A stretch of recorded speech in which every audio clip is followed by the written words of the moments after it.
This land holds nothing but...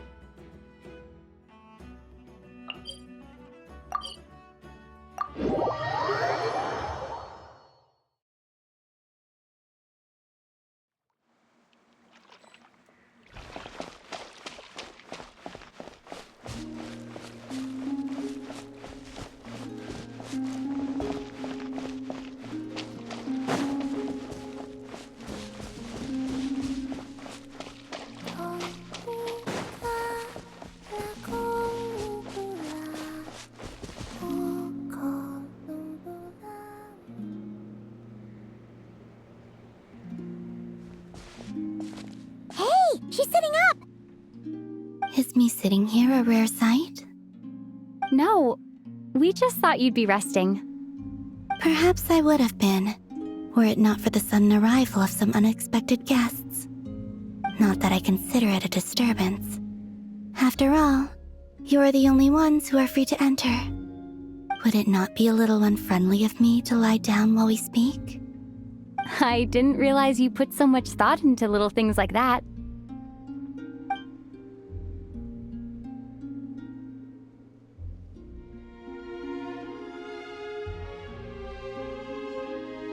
Only sometimes.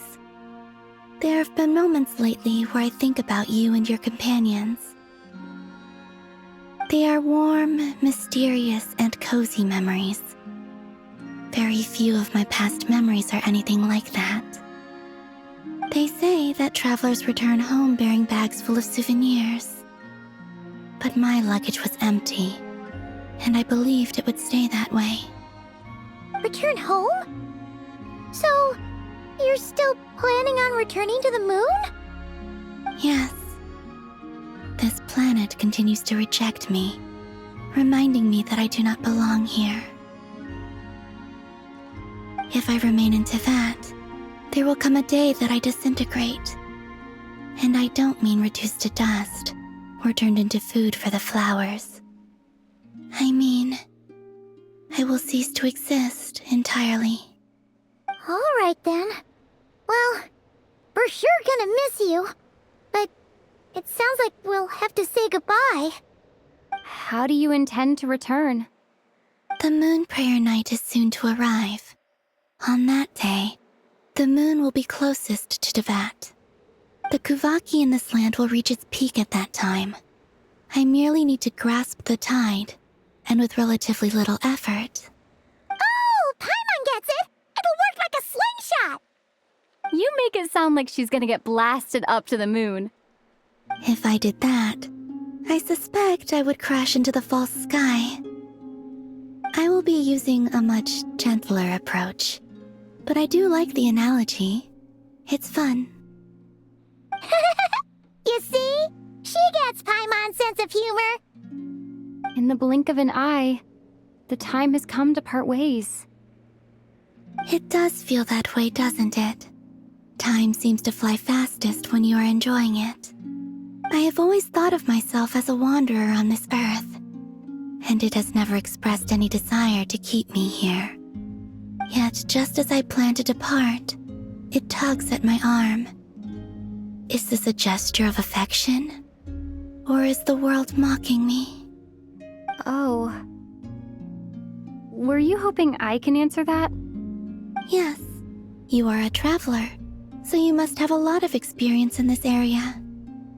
Then, what I would say is, enjoy the moment. That's right! Don't overthink it! Happiness is happiness and joy is joy! The point is to enjoy it, not analyze it! I see. Then what I would say is, even though I am very tired right now, I am still happy. I can't tell from the tone of your voice. Oh, really? You don't think I sound happy? I'm just kidding. I could tell you were in a good mood today from the moment we saw you. Ah, a joke. Albeit not a funny one. Anyway, I assume you're here about you-know-what. Give me your hand. Actually, it's not that. There's something else we wanted to discuss with you. Oh, then, Do you still want to give me your hand? Or not? Sure.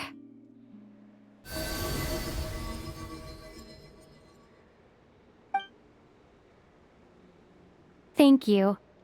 So, I've heard that in the Moon Prayer Nights of the past, people here would hold celebrations in the Moon Goddess's honor. Since you helped so much in our fight against the Rehir of Solnari, I think you deserve a farewell party before you return home. I haven't asked everyone else for their opinions on this yet, but I'd like to invite you to join the upcoming Moon Prayer Night. I've never joined a Moon Prayer Night before. I'm not sure what I would even do. Oh, don't worry about that. We take care of everything. All you'd need to do is show up. Of course, there's no need to force it if you're not feeling strong enough. It's just, this kind of felt like a golden opportunity. But they call me Kutar, and the Fatui have an arrest warrant out for me. I shouldn't appear in public right now.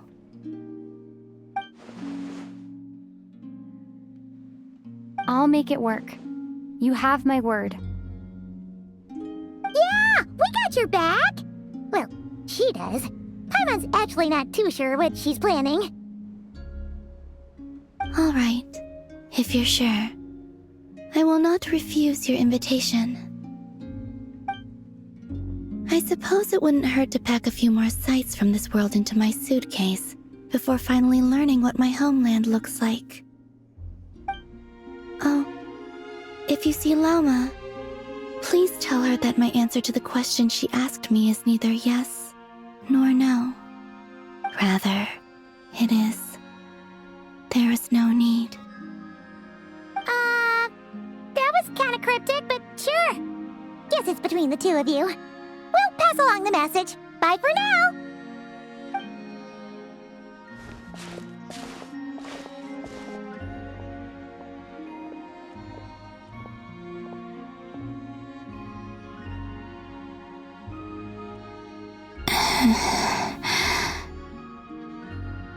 And also, I do not know.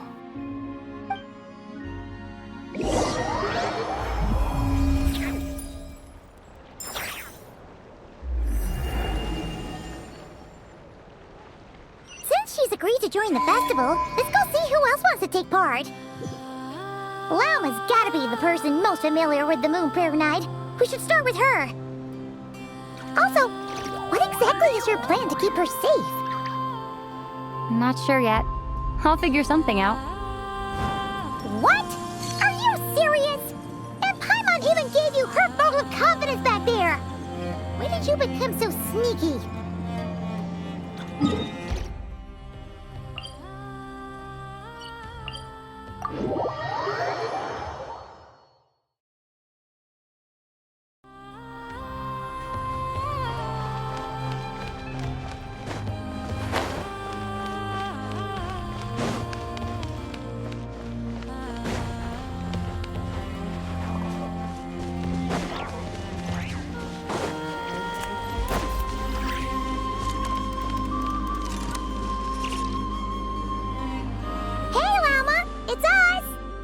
Huh? Varka? What are you doing here? Beats me. I had a bit too much to drink last night, and when I woke up, I was on Hisi Island. Mr. Varka is helping to oversee Nasha Town's preparations for Moon Prayer Night. He is here to go over some details regarding the decorations and custom cloth designs. Right, yeah, that too. What do you mean, that too? Yes, celebrating this festival is a long-held tradition here in Nodcry. On this day, the crescent moon at the top branches of the verdant crest turns into a full moon, and the moon prayer blossoms bloom with a special radiance. Our people take these to be blessed omens. It's an especially welcome event coming off the back of all that nasty business with Rehir. Everyone got put through the ringer recently, and now they're looking to turn their fortunes around. The big shots in town all agree that a big, lively celebration is just what we need to rebuild people's faith in this place. No wonder Catherine said that people weren't so bothered about the religious element. That's right. It's become more of a local custom by this point. The celebrations have little to do with whether the religious stories behind this event are true or not. Even the Frost Moon Scions are eagerly awaiting the coming of Moon Prayer Night, despite now knowing that their past beliefs were founded on a falsehood. That's fair. It's a bit like the Lantern Ride in Liyue. It's a chance for people to enjoy themselves, not debate the existence of the Adepti. Oh, one other thing. We just went to see Columbina. We went ahead and invited her to take part in the festival this time. Hope it's okay. Wait, so... you mean she agreed to it? Huh. That's quite a surprise. Then, I suppose that she intends to return to the moon on that day. Oh, yeah. It's kind of a complicated process, but basically, it's like a slingshot. I understand. In truth, I had a feeling that she might make such a decision. Well, if Kuthar has decided to participate in the festival, we should prepare accordingly. Yeah, exactly. She was saying how it could be risky for her to show her face in public. We were wondering if there was any way we could hide her. Unfortunately, the people who carved the statues did an excellent job of capturing her likeness. It will be very challenging to hide a goddess whose face everyone is so familiar with. Darn! We may have bitten off more than we can chew here. Nah, don't sweat the small stuff. We can handle that. Huh? Are you saying you have a plan? Not as such, no, but the most important thing with a festival is to keep the mood light and your spirits up. You can't go preparing for a festival with those long faces. You'll never convince anyone to enjoy themselves. The Mondstatter spirit is strong with this one. As it happens, I agree with Mr. Varka. Let's start by making our appreciation for Kuthar the beating heart of the festive atmosphere.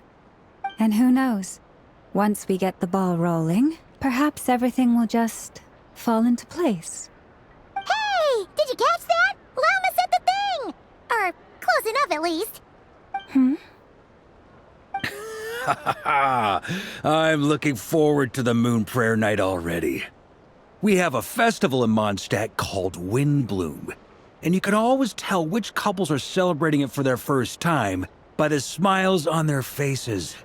Big, beaming smiles like their whole face is glowing.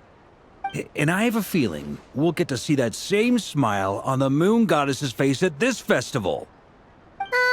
Not quite the same, surely. Anyway, I'll take care of business in the city, but I'll have to leave the decor up to you and the Frost Moon Scions. No one else can capture that traditional aesthetic quite like you guys. But lastly, there's the final key element that brings the festival to life. Companionship. Before you leave, let me show you something that we've been preparing. Mr. Varka had asked to see it already, so you may as well tag along. Also, I have some further questions about Kuthar's decision.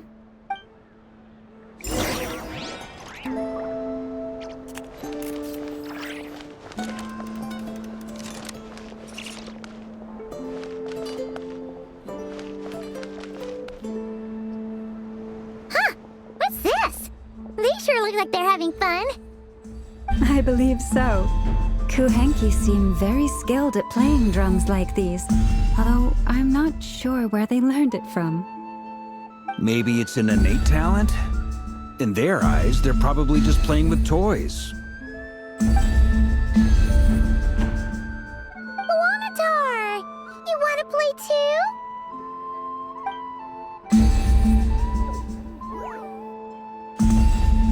Yeah. She looks more confused than anything. Maybe we can teach her next time if we get the chance.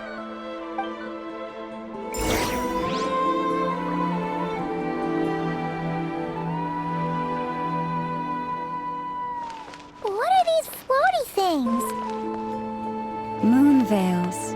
We hang them from buildings in the city during the festival. When you look at the sky through them, it creates a lovely misty effect.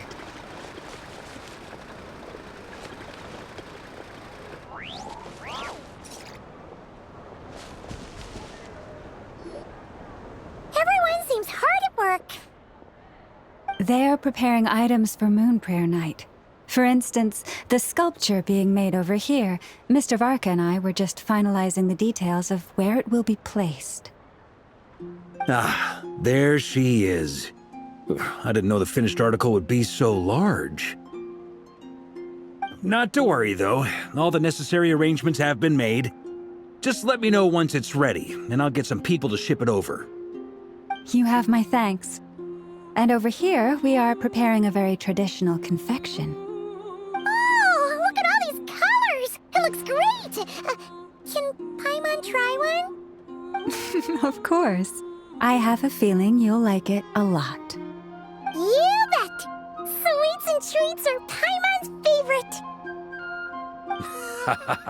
If you included those in the Feast of the Moon, I bet Paimon would have joined the Frost Moon Scions by now. There will also be verdant crests like this present in Nasha Town during the festival. The timing of Moon Prayer Night is not completely set in advance. We make a rough estimate, then observe the changes in the verdant crests and moon prayer blossoms to guide us. As such, the wait itself is a fun feature of this particular festival.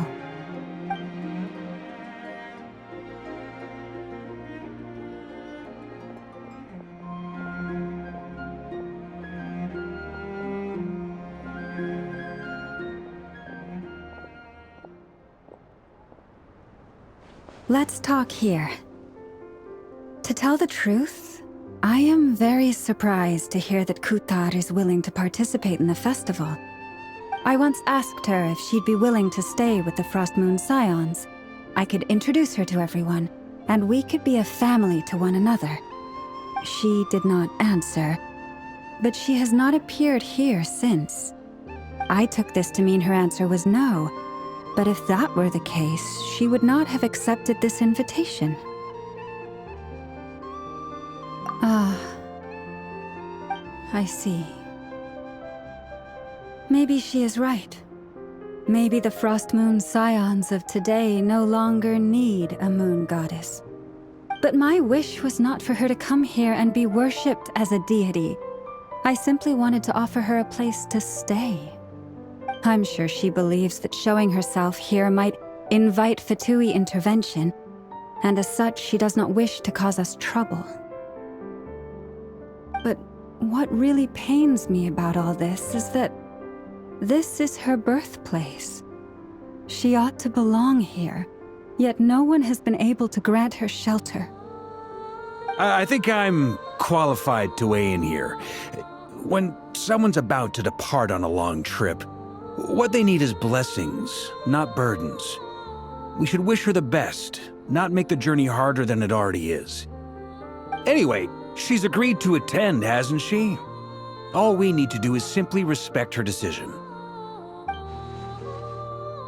I see your point. Yes, she will soon depart after all. Our job is to leave her with some happy memories. Besides, who's to say her journey to the moon is a one-way trip? It's not like she can't come back and visit if she wants, right? Paimon agrees wholeheartedly. Festivals are all about having fun, so let's keep it simple. All right, I'm gonna head back to Nasha Town soon. Want to come with? I'm guessing you have some other folks to visit there. Sure thing, let's go! Bye for now, Wilma! Thank you all. Goodbye.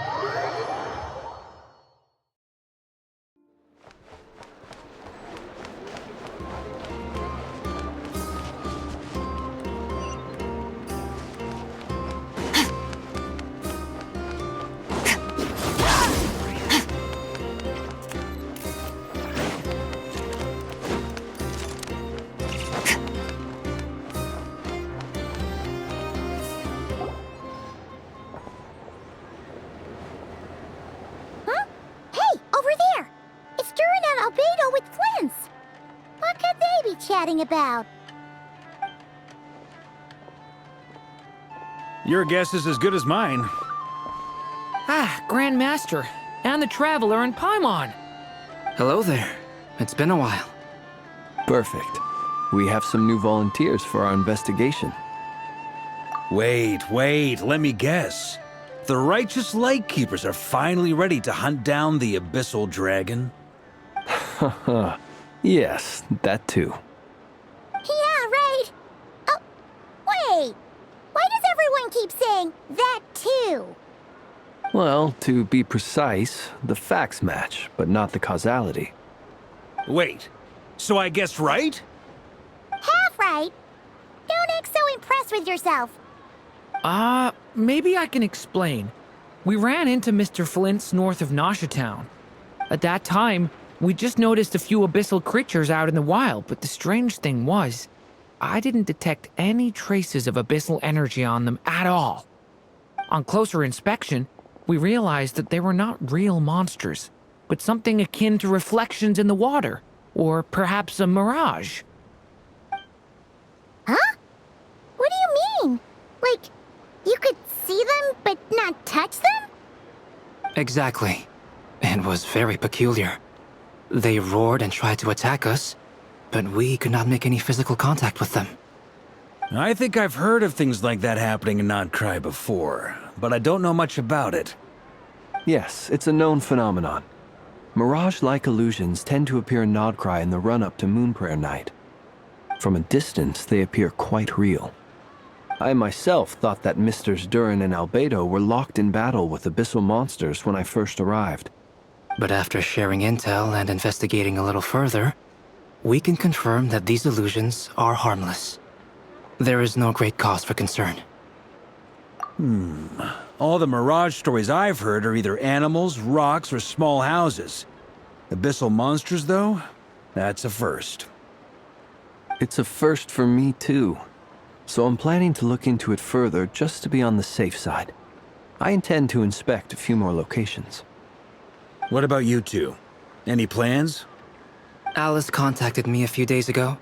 She'd like me and Durin to assist her with an experiment. But we lost contact shortly after receiving the message. I'm sure that comes as no surprise to anyone familiar with her. We don't know when the wind will blow, yet when the wind blows, we will know. That, in a nutshell, describes how Alice operates. Yeah, that tracks. Okay. Well, I suggest we investigate this Mirage business in the meantime. It's piqued my curiosity, and I'm pretty sure I know someone who will already be 10 steps ahead of us. Well said. Right? Whatever's happening in Nocturne, she always seems to be the first one to know. Let's go see what she knows.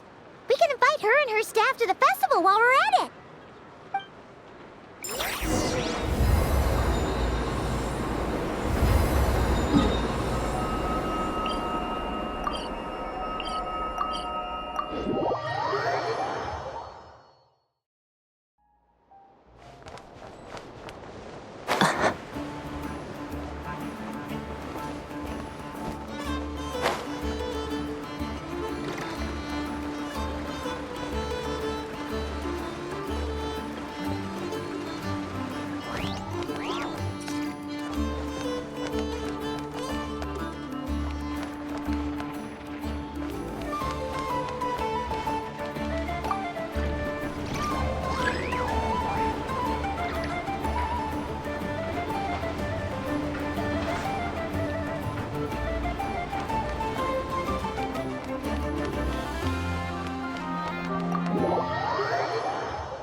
You're right, I have noticed. There's certainly something a little fishy about this situation. Only a little, though. Records indicate that this phenomenon can occur in the days before and following Moonprayer Night. That said, it has always been a rare sight in the past.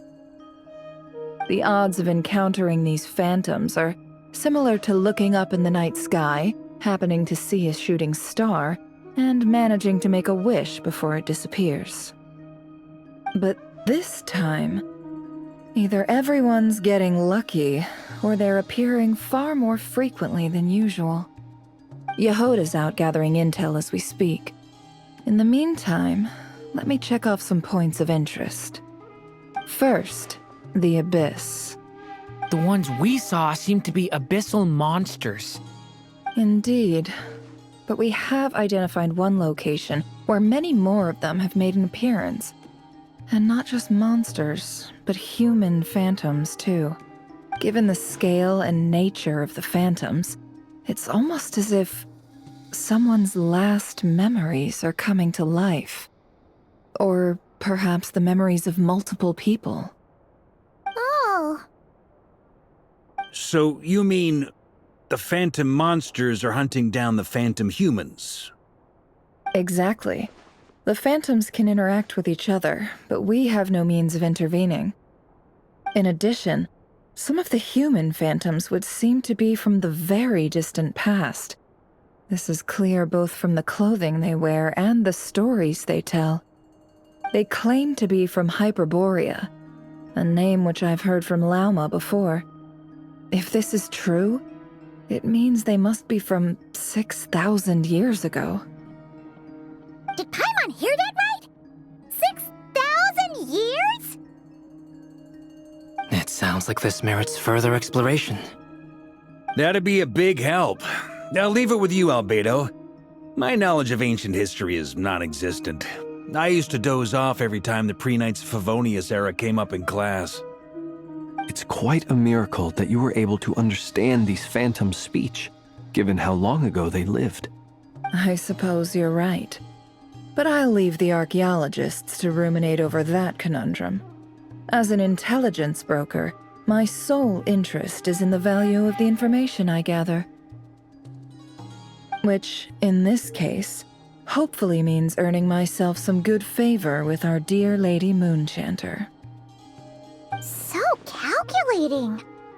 Whew, this intel broker logic always catches Paimon by surprise. Sounds to me like we could split the work up. I think the abyssal phenomenon is best left to Albedo, Flints, and me.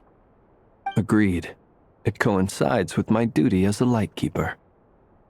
For my part, I'd like to understand the Abyss better. Even a little knowledge would go a long way.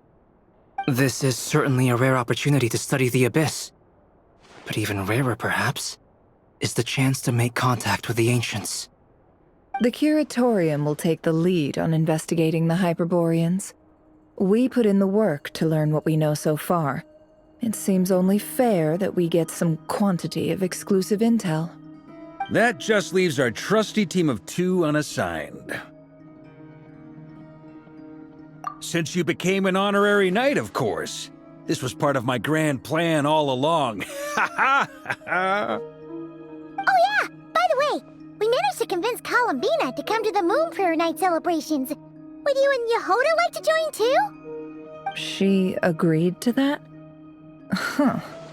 Quite an achievement. Never underestimate the traveler, I guess.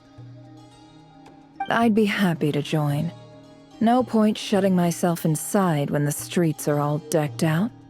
I doubt any clients will be visiting during the festival in any case. And Yehoda loves a party, so I'm sure she'll jump at the opportunity. No. No. No. No. No. No. No. No. No. No. Way to contradict me in front of... Wait. No, that's not what I have bad news, boss. So many people. All right, everyone inside, quick.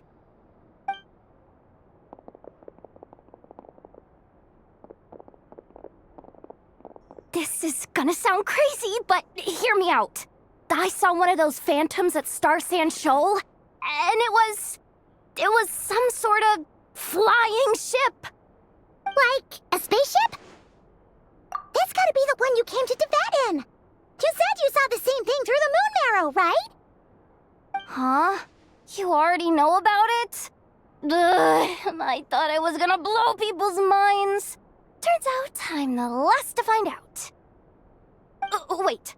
Back up. You came here in a spaceship? Now my mind is blown! What's it like on the inside? Was it like flying through space? I want to know everything! Yep, exactly. Huge discovery. You're the best. Second best intel broker in the world. After your boss, of course. Wow. Really? Well, I don't know if I'm all that, but... I guess that decides where we're heading next. Come on, don't look at me like that. I know the spaceship doesn't have anything to do with me, but you don't want to leave me as the only one twiddling my thumbs, do you? Please? Fair enough. You can tag along. In that case, let's meet back here to discuss our findings once we're done. I wish everyone a productive investigation. You too.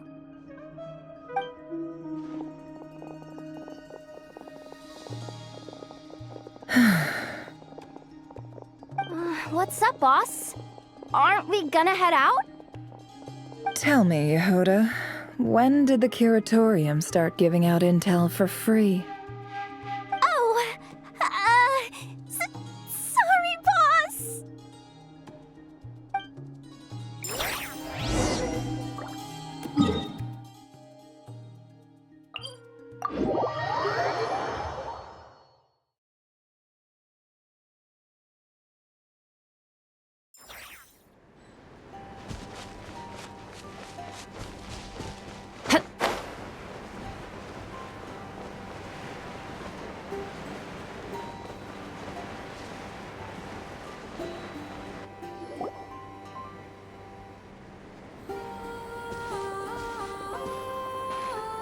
Wow, what do you know? Yehoda was right on the money. This Phantom really is your spaceship. But that's so weird. Why would it show up here? Is it some kind of projection? Or a ghost? Like, maybe it no longer exists, but somehow it left an afterimage? Ah, you're already here. Miss Lauma, what a surprise. I thought you were busy with festival preparations. I was, until one of our people informed me that a strange sight had appeared at Starsand Shoal.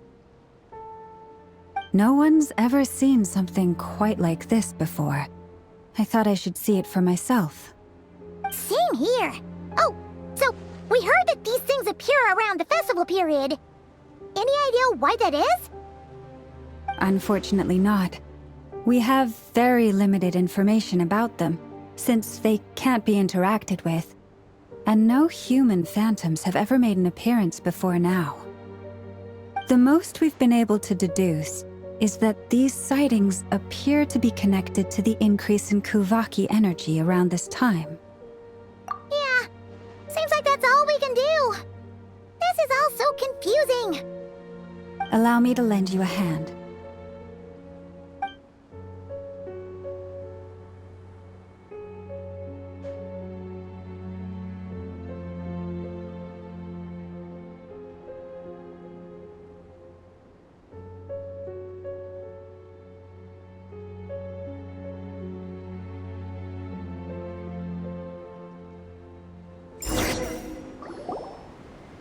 Everyone, our friend here should be able to provide us with some information.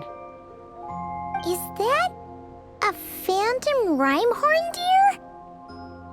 I've heard about how the Frost Moon Scions live in harmony with the animals and can even communicate with them. That's coming in handy now, for sure. Okay. Yes, I understand.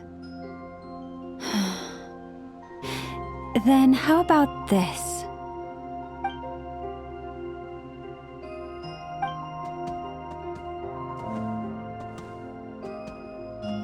Oh, it's leaving.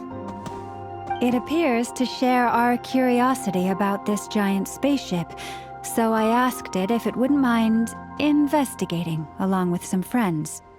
In return, I told it about some nearby spots where the wild fruit grows abundantly. We may live in a different era from these phantoms, but I trust that the terrain, climate, and ecology here are more resistant to the effects of time than some things are. Let's give them a moment and hope for the best.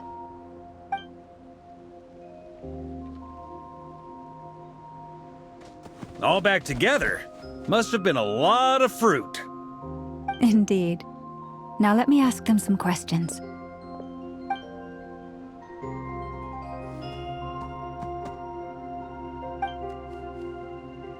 It did find a lot of wild fruit, enough for them to feast for a long while. This puffin circled in the air several times, but didn't spot anything out of the ordinary. Certainly nothing to do with the spaceship. Huh. Well, it definitely makes sense to get a bird's eye view. Indeed. Other than that, I was also thinking that the world these phantoms see is also different from ours. Oh, I get what you mean. The wild fruit exists in both times and spaces, but there might also be things that only exist in that space-time, which we can't see. Good point. Great thinking, Lauma. Blunthorn rhinos can use kuvaki to shift great rocks, but this one says it couldn't get that ship to budge by even an inch. The sniffer mole tried too, but despite being a skilled digger, it could not get through. They say that the spaceship looks robust and undamaged. It seems completely impervious to any and all attacks. Whatever lies within is well defended from harm. So, just like us humans, there was nothing they could do about this spaceship either. Yes, still, they deserve our thanks. We are grateful for all your efforts, dear friends. Now go, and enjoy your feast. I've noticed some other human phantoms gathered nearby. Come on, let's go talk to them.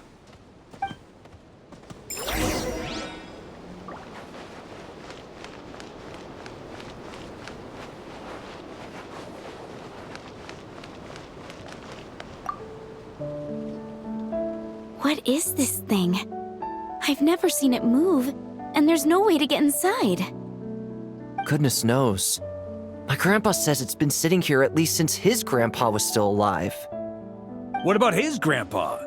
Did he say anything to your grandpa's grandpa about it? Huh?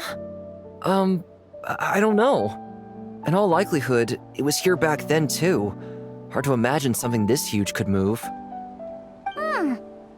Guess that means that as far as they're concerned, this ship's been around a long time.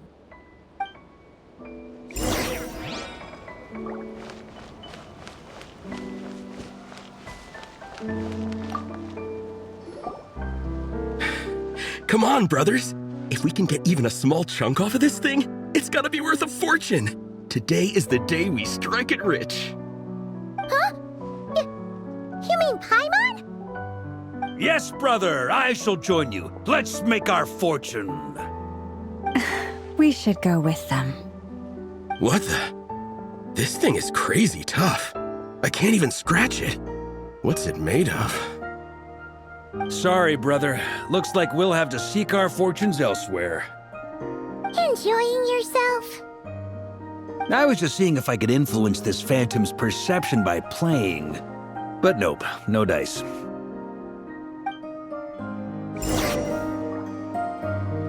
I'm sure we're all starting to build up an idea of what's going on here now that we've spoken to some of the people.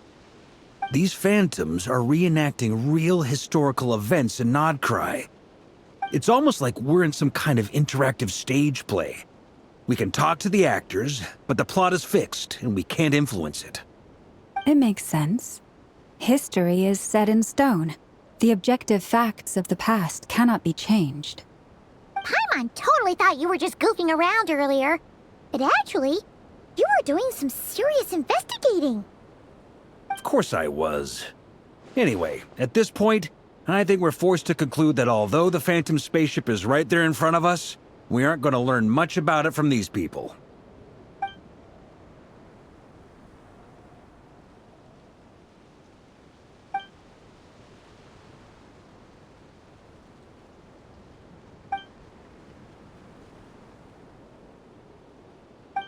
Don't be discouraged.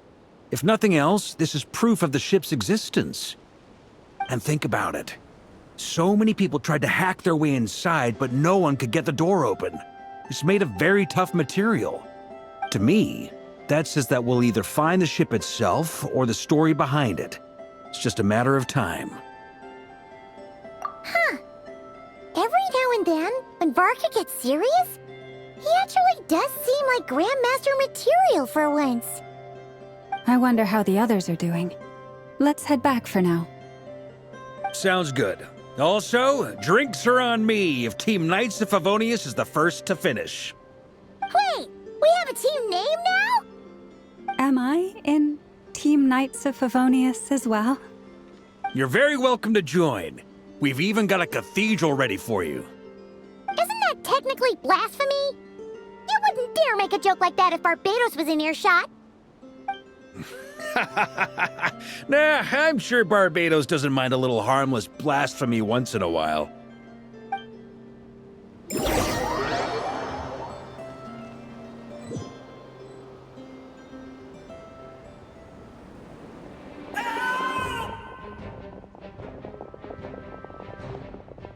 Oh, no! Get away! Oh.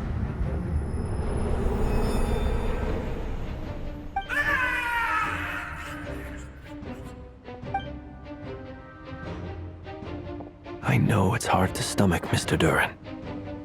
But as I'm sure you've noticed, there is nothing we can do to intervene in that which unfolds before us. But we have to at least try. And try you have. But are you aware of how many unsuccessful attempts you've made now? I wasn't keeping count. I'm afraid this is the 39th failure so far. Or the 5th if we're only counting this particular victim. There are no indications that these phantoms may be altered in any way. You seem to have calmed down a little. I'll make us a fire. You should rest and have some water. Feeling any better now, Mr. Duran? May I ask a few questions? Be my guest. What exactly are we witnessing here? What happened to those people? My guess would be that we are seeing Nocturne during the Conrian Cataclysm. Would that be accurate? Conria. That is correct. As you know, once the Abyss senses even the tiniest crack, it floods in and spreads like wildfire. There was a time in the distant past when it permeated all of Nocturne, causing immeasurable harm. The people paid a terrible price to heal this land. Then, 500 years ago, the whole of Tevat suffered an abyssal disaster. Once more, Nocturne was dealt a devastating blow. I see. In the face of the abyssal onslaught, all were like grains of sand tossed around by a tidal wave, be they human, fae, or god. The moment you witnessed is but one drop in a whole ocean of catastrophe. All right. I guess that answers my second question, too. I wanted to know why there's nothing I could do to help them, and that's because what we are seeing is history. That would be my guess as well. As I understand it, history and fate are not all that dissimilar. The latter may be unseen to us, but both are immutable. Yes. Fate was determined long, long ago. I still have a couple of other questions for you, Mr. Flint's. You mentioned more than one abyssal disaster that has struck this land in the past. How can you be sure that what we're seeing is from the Conrian incident? And also, how are you able to stay so calm when you're talking about these events? From everything I know about you, you're not cold or ruthless, and you're not indifferent to the suffering of others.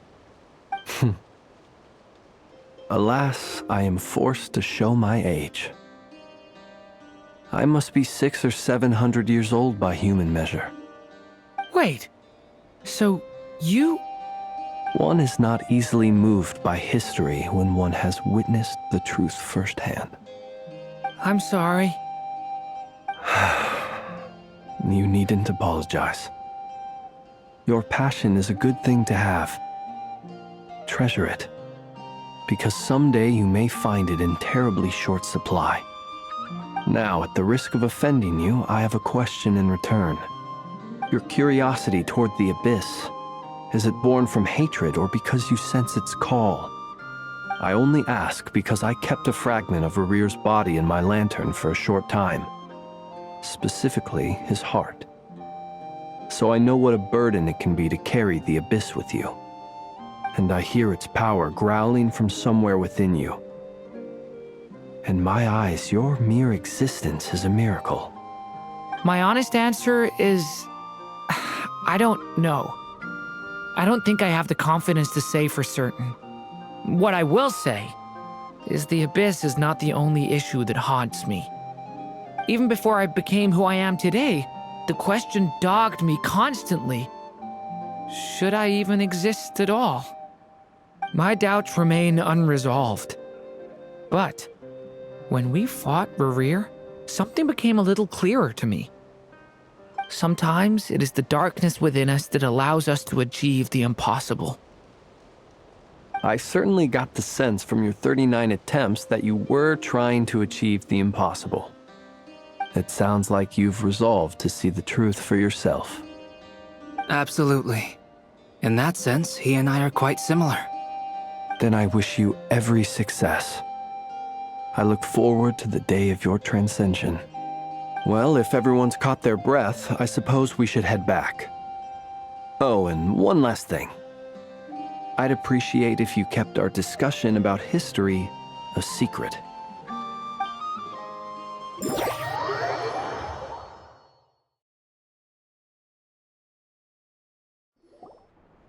Incredibly, our separate investigations led us all to the same conclusion.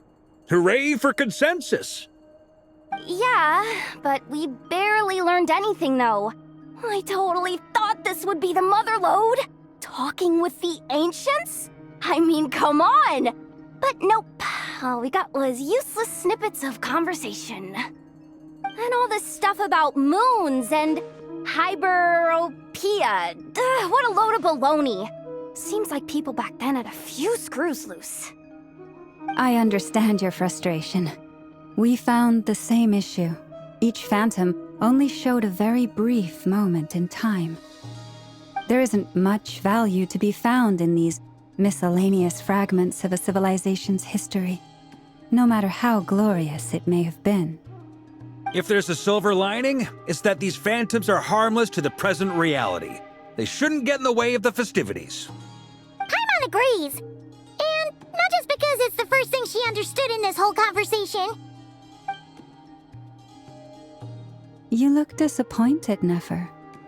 Is something the matter? What do you think? We all worked our tails off, but the only one to gain anything from it was you, Lady Moonjanter. Well, please do share the Hyperborean records with me. I will gladly inscribe them in our people's documents. Oh, duh! Yeah! That was it! Hyperborea! Hyperborea. I'm serious. Only an expert in the Frostmoon Scions and their history can turn these records into valuable research material.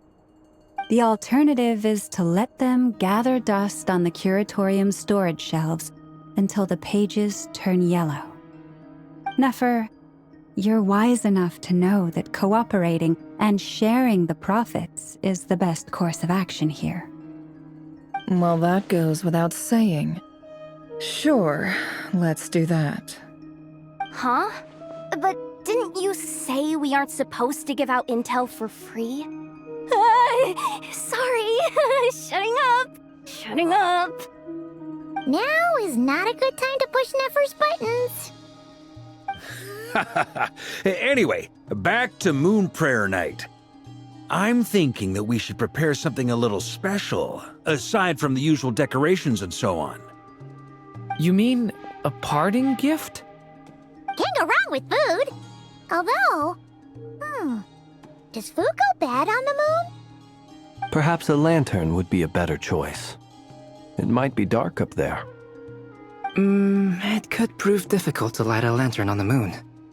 Magical stones might serve that purpose better. What about a clockwork mecha model from Fontaine? I've got a whole bunch at home. I use them for fighting practice in my free time. None of these sound like things she would be even remotely interested in. But we don't interact with her enough to know what she likes. Yeah. It would really save us the guesswork if someone could find out what she's into. Wait, what the? Traveler? They're all looking at you. Great! Haha, problem solved. Now, I need to stop by Dory's. Gonna need her help sourcing a bunch of stuff for the festival. Then let's leave it there for now. We all have our own business to attend to. Traveler, if you find out what Kutar likes, let us know right away.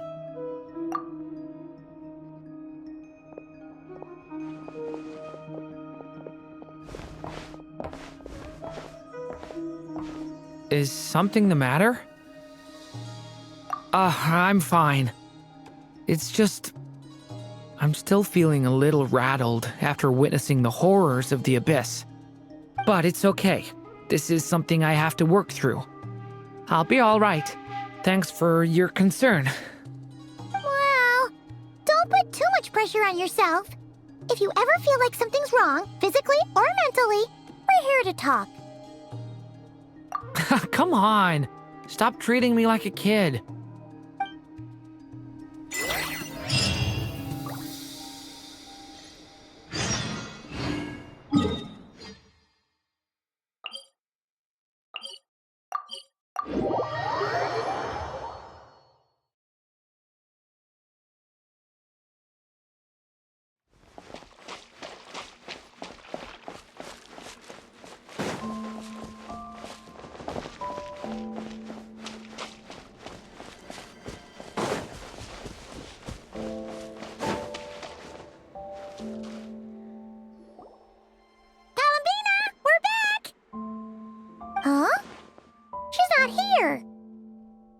Weren't there a few Kuhenki here last time, too?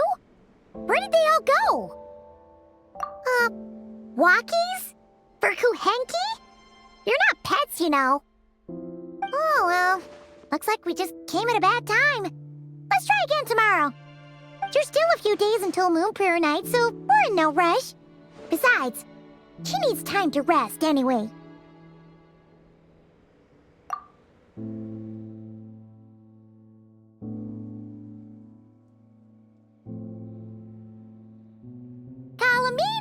Are you back yet? Oh, how strange. Looks like she still isn't here. Right? It's not like her to spend so much time outside, especially since she's worried about attracting unwanted attention. What about Luonatar? Luonatar, you there? Hey! Do you know where Columbina went? Sorry, didn't understand. But if you know where she is, could you take us to her? Yeah, that's even stranger. What about him? Oh, that's not good news. They change color when Columbina gets weaker, right? And they look super pale right now. Good idea. She might know what's happening.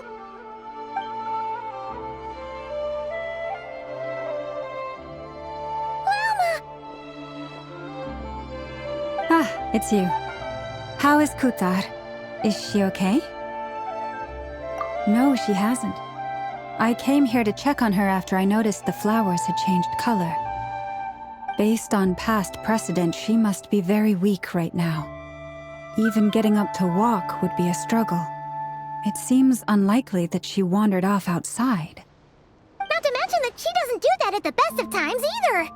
So yeah, this is super weird. No.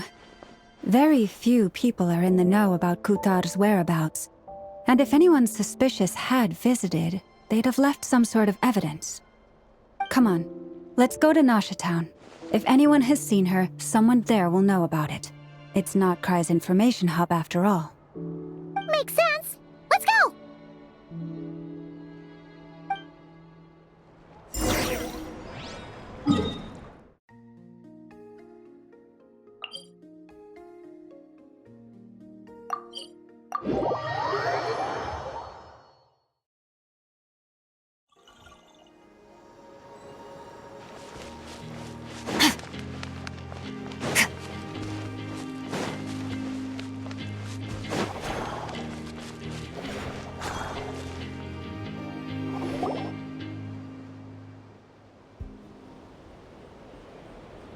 Moment.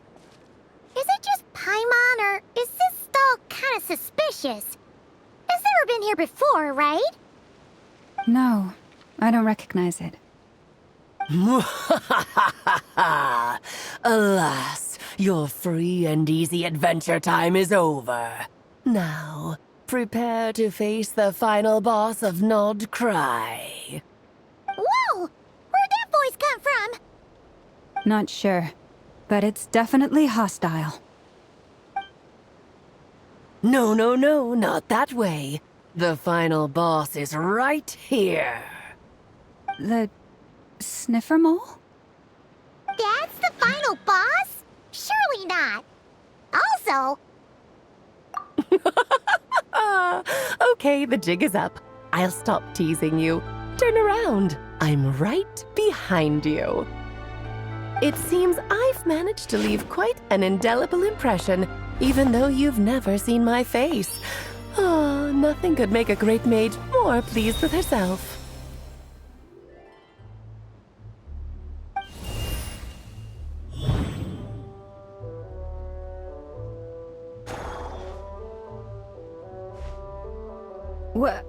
What is going on?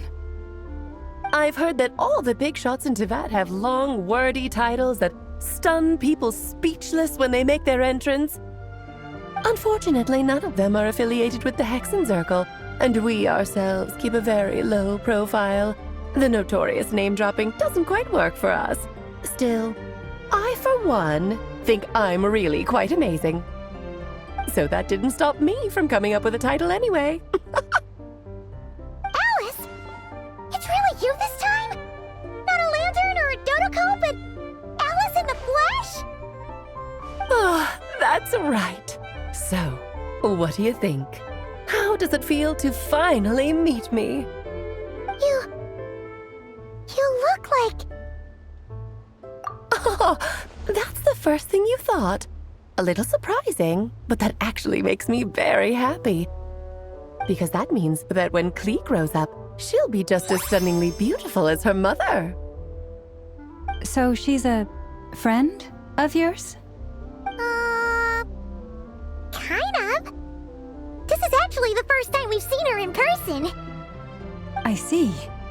Madam Mage, that was, quite a powerful entrance. I certainly won't be forgetting it anytime soon. It's okay, Lauma, don't force it. Paimon will do the honors. This is Alice from the Hexenzirkel. She's a friend of ours. And of Arcus, too. That's right. She's a good person, just kinda... unpredictable. Well, what is the human heart if not unpredictable? If we could not do as we please, how would we differ from machines? I am Lauma, Moon Chanter of the Frost Moon Scions. It is a pleasure to meet you. Oh, I know. Before you got here, I spent a good, 15 minutes getting up to speed on Nodcry's present situation. In other words, I've read the whole in the last episode part, so we can skip the pleasantries. Fair enough. Well, Miss Alice, I can already tell that you have quite a unique personality. He'll get used to it. Paimon sure is. So anyway, What are you doing in Notcry, Alice? Oh, I thought I told you already. This time, I'm the final boss. And what a formidable foe I shall be. Powerful, confident, decisive, and good luck finding my weak spot. You will never succeed. Oh, drat! My one weakness, and you found it in an instant. Fate has been dealt a devastating blow. Thus falls the great Dodo King. Why are you playing along with this nonsense? For funsies, of course. What's wrong, Paimon? Are you disappointed in me? Am I a gigantic letdown? No, it's just... You seem like a busy lady. And this is the one time you've shown up in person. Paimon figured it would be for something more high stakes than just goofing around. You're quite right. I'm here in Notcry because something big happened. Something big enough it caught the attention of the Hexen Circle. It concerns the 3 moons, Tevat's borders, and of course, the moon goddess you are currently searching for. Kind of. Why don't we discuss this over a pot of tea? My main reason for coming on this trip to Tevat was, of course, to have some fun. But I do technically have a job to do as well, namely, maintaining the stability of Tevat's borders. I'll skip over the complicated parts, but to sum it up, abyssal energies are all that lie beyond Tevat's border. We'd find ourselves in a real pickle if they ever made it through. And the phantoms you've been seeing are a sign that the border has been disturbed. No wonder they tend to show up around Moon Prayer Night. Is it because the real moon is now so close to us that its power can cross the border? In part, but only a negligible amount passes through. Just enough to influence the verdant crests and so on. And as you've noticed, there has been an unprecedented number of phantoms appearing this year. The influence of the moon beyond the border cannot explain this. No, there is another far greater factor at play. The trilunar syzygy. A trilunar syzygy. Eons ago, before the heavenly principles came to Tevat, it was the then 3 moon goddesses who controlled the laws of this world. Oh, that's exactly it! The 3 goddesses split these powers amongst themselves, promising never to consolidate them into one singular body. This was meant to keep the world stable. But, fast-forwarding to the present, the eternal moon's marrow is with you, while the iridescent moon's marrow, which should never have appeared in this world, has been retrieved. Add that to the presence of a moon goddess in the flesh and... the power of all 3 moons is gathered here in Notcry. There hasn't been an event like this since the War of Funerary Flame. And it's having a noticeable effect on Tevat's borders. Because I wish to give my darling daughter a peaceful, sunny environment to grow up in. Is that a good enough reason? Kinda sounds like you're dodging the question, but it does make sense. Well, that's one reason anyway, and the most important one. The others are a little complicated to explain. For instance, cleaning up after dearest Miss R. Albedo could tell you more about that if you're curious, but right now, I have a more important question to ask you. Why are you collecting the moon marrows? I see. Nicole told me about that legend once. Nicole? You mean Mage Anne? Oh, so you remember. Yes, of course. That was a story about fate, her area of expertise. But back to the story of our dear moon goddess. I'm afraid her intended method of returning to the moon is unlikely to work anymore. What does that mean? She may be missing, but she hasn't gone anywhere. She has disappeared.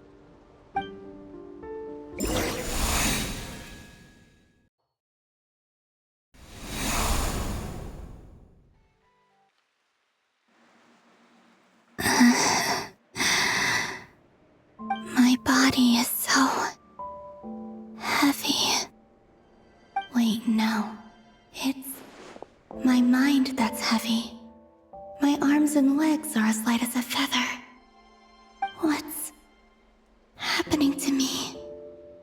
I feel drowsy, like I've been asleep for too long. Is it daytime or nighttime? Is the moon out? I think I'll go for a walk.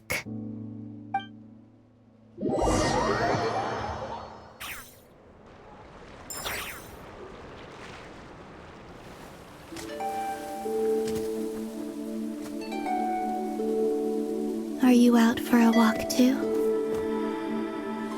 Huh?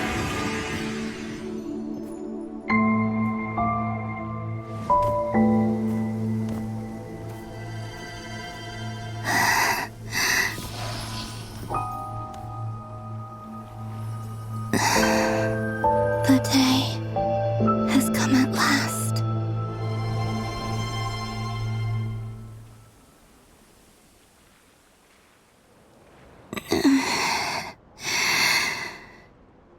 Have I grown so weak that I can't even sustain my physical form? But Moon Prayer Night is nearly here. I was so close to returning home. Death is near. Is this how it ends for me? Will I return to the moon after I disappear? Or...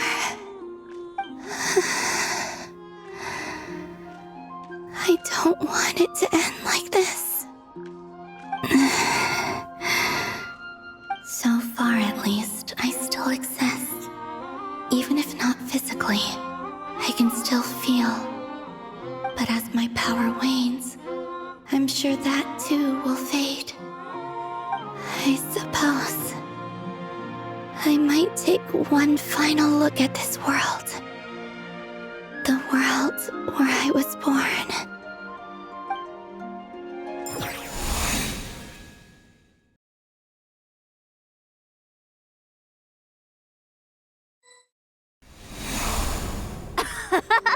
Come on! Come on! Wait for me! The Frost Moon Enclave. How much it has changed since I was born. These decorations, they're so heavy. It's times like this when you kind of wish men could be priestesses and acolytes. How fascinating. I've never had the chance to be privy to people's private lives in this way. In the past, people would get so solemn and serious the moment I showed my face, like they were frozen stiff. Karina, Lametti, it's time to eat. Coming!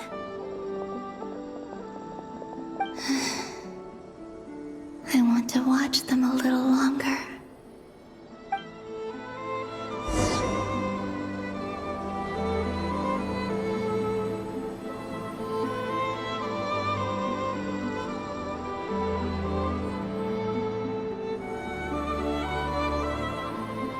So just fill these balloons with air, right?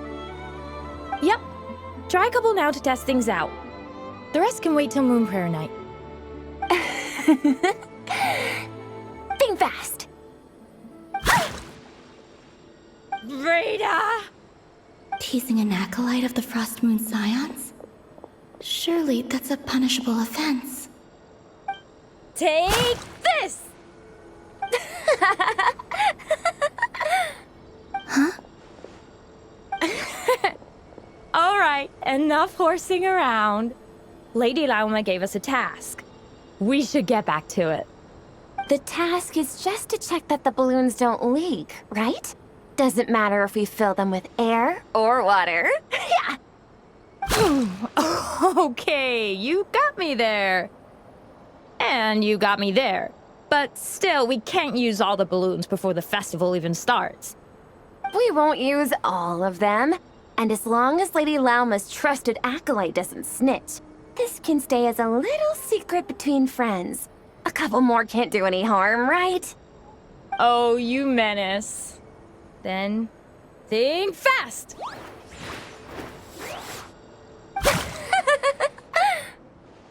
Is pumping a balloon full of water really so much fun?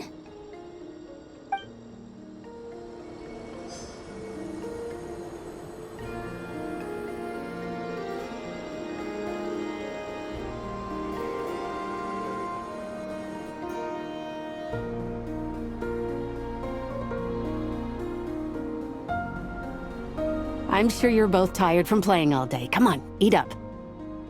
A plain, humble meal. That has always been the way of the Frost Moon Scions. Huh? How come Lamatti got a midsummer berry dessert? Oh, I always get Lockaberry. I don't mind sharing. You can have a bite of mine if I get to have a bite of yours. They're sharing food? I've never shared food with anyone before. Even at the Harbinger tea parties, everyone just ate off their own plate. And when I couldn't finish my food offerings from the Frost Moon Scions, they'd leave the leftovers out under the moonlight for the animals to claim. Hey! That was 2 bites! Oh, then you can have another bite of mine. Oh, you too. Oh, don't fret now. Here, have some of Granny's too. So this is what it means to be family.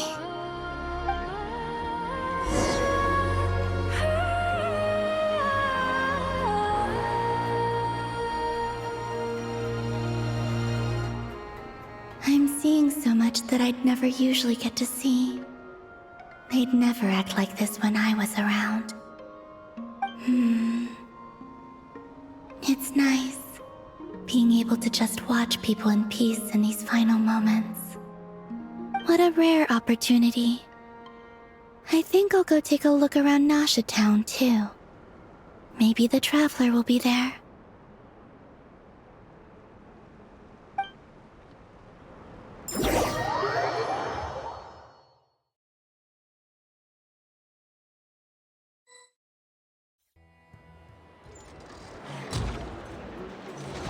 After the War of Funerary Flame, the moon goddesses were no longer recognized by Tevat. They lost the whole foundation for their existence. That's why the moon goddess's strength is fading. She cannot withstand the world's rejection of her. To be more pedantic about it, the moon goddesses did something to offend the heavenly principles, and that's why they were ousted. Something of a recurring theme in Tevat's history.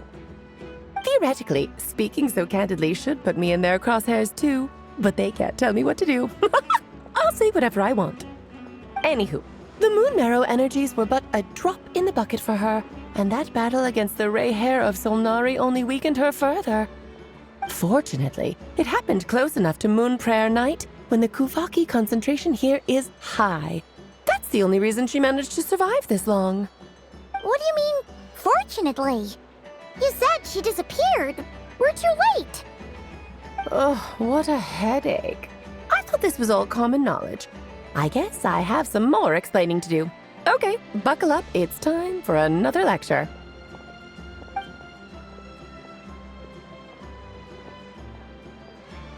Now, I said earlier that the moon goddesses lost the foundation for their existence. The reason for that has to do with the natural order. Basically, the rationale for their existence in Tevat was lost. The same logic applies to the present moon goddess too. Consider her existence so far. Her comrades in the Fatui called her Damselette. And she was worshipped as Kutar by the Frost Moon Scions. But these connections have now been severed, whether by her hand or yours.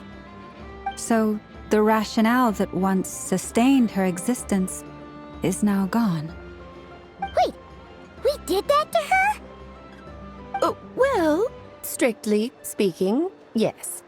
But let's not start pointing fingers, shall we? I'll only end up as the big bad villain, and that's not the kind of final boss I want to be. Of course I do. I'm only the greatest mage in the whole entire world. Now, if you wish to find your moon goddess, there are 2 problems we need to solve. Firstly, we'll need to strengthen the connection between her and Tevat, at least enough to sustain her until Moon Prayer Night. Strengthen her connection. But does that mean I'll have to rally all the Frost Moon faithful behind this? I'm afraid a bygone faith and a former home won't be of any help to her now. Do you know her name? Her name? Yes. Names are very important things. A name is a fundamental concept that anchors one's entire existence. Then your first job is to find it. As a moon goddess, I'm sure she must have a name she identifies with. Neither Columbina nor Kutar is her true name, and she's never really accepted either of them. So, finding out her real name is enough to sustain her existence? Yes, I know it sounds like a small step, but every journey begins that way. So for now, that's all we need to focus on. The second problem is with her plan to use the moon marrows to return to the moon. Unfortunately, piercing through the false sky will take an enormous amount of power. Given her current condition, she won't be able to provide anywhere near enough power, even if she recovers her physical form. But no need to fret. Nicole's the expert in this field, and I'm sure she'll figure something out. Wait, Mage N is going to help us out too? That means we've got 2 Hexacircle mages on the case. This is turning into a pretty big deal. Actually, this is more of a side quest for me. Like you said, I'm a busy lady, so I can't stay for too long. I'll have to return to Tevat's border soon. That's the upside you get for looking out for my little Klee. Hopefully that will incentivize you to carry on keeping her company in the future. Anyway, jokes aside, you'd better get moving. It will take quite a miracle for the moon goddess's consciousness to hold out till Moon Prayer Night. Oh, I suppose I might as well tell you where Nicole is before I leave. Off you go now. Time to meet your new friend. Oh, yes, and a little suggestion. Don't forget to mind your heads. What? I wonder how Durin's doing. I should really go see him before I head back. You really are super busy. I most certainly am. There's so many children I have to keep tabs on just in Mondstadt.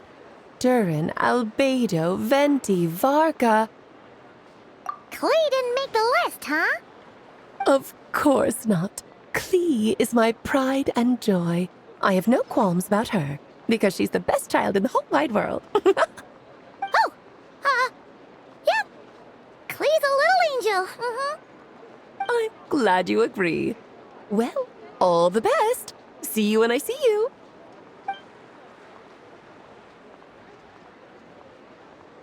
She left in a hurry. Yeah, she didn't pack up her stall. Should we handle it for her? I must say, I'm now very curious about her daughter. Klee, wasn't it? What's she like? That's a long story. Come on, we'll fill you in as we go.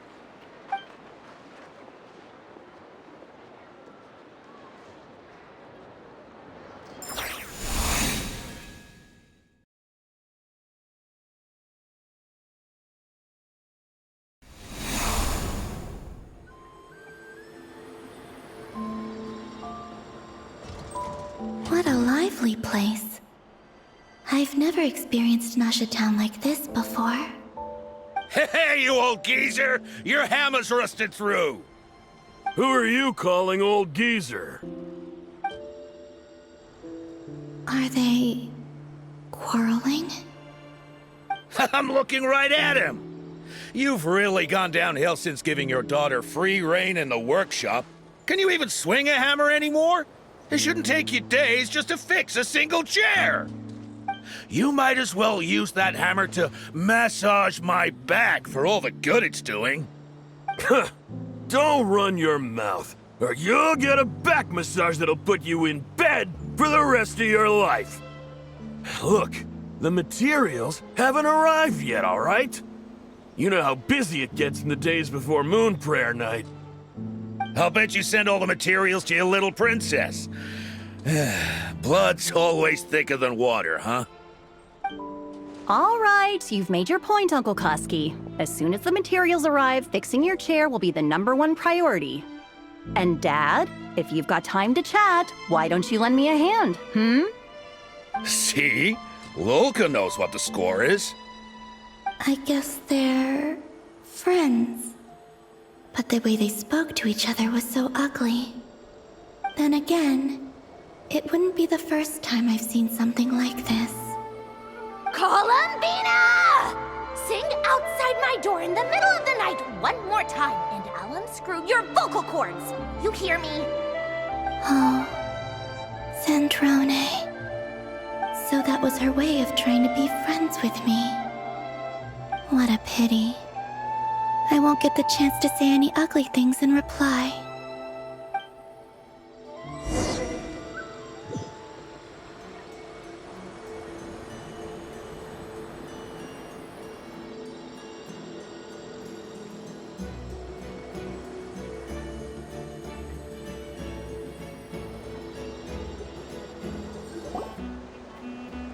Hey, have you decided what to give her for Moon Prayer Night?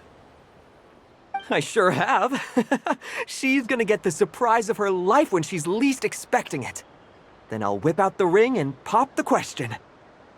The surprise of her life. What a fun turn of phrase. Cool, I get the picture. You can spare me the gushy details. Ooh, looks like we have a customer. Hello there, ma'am. Would you like some Moon Prayer Night candy? Huh? Is he talking to me? Can he see me? Here you go. Oh. Come back anytime. Right. Now, where were we?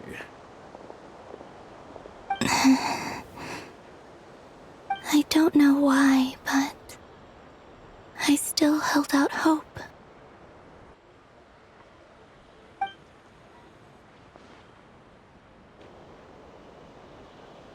The most important thing right now is to find that mage.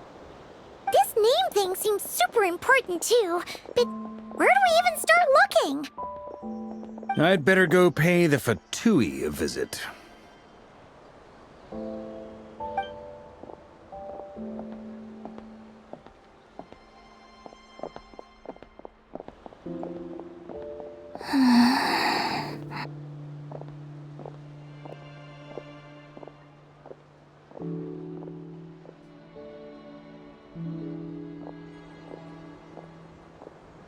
Columbina?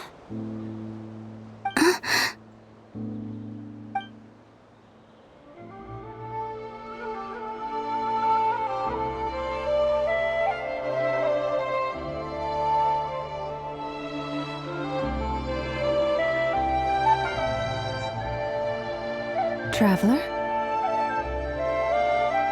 Let's go! This is no time to be spacing out!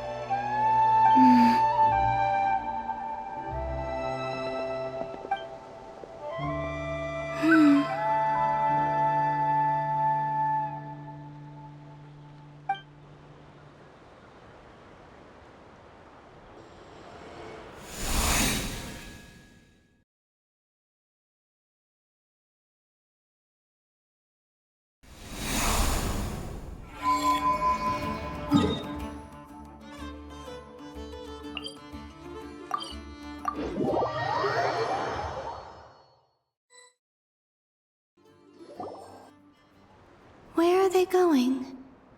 They mentioned a mage and... a name? So, Mr. Varka, are you acquainted with this Nicole? Or should I call her Mage N? Not really. We've never met, though she has come up in conversation. From what I've gathered, Alice kinda took Nicole under her wing. Taught her how to speak in a more ladylike fashion, that kind of thing. Huh. Hard to imagine Alice as an etiquette coach. Yeah, Alice is a larger-than-life personality, I'll give you that. But then again, that's why she's able to draw such an eclectic mix of people into her inner circle. If I remember correctly, being an interesting person is actually one of her main entry requirements.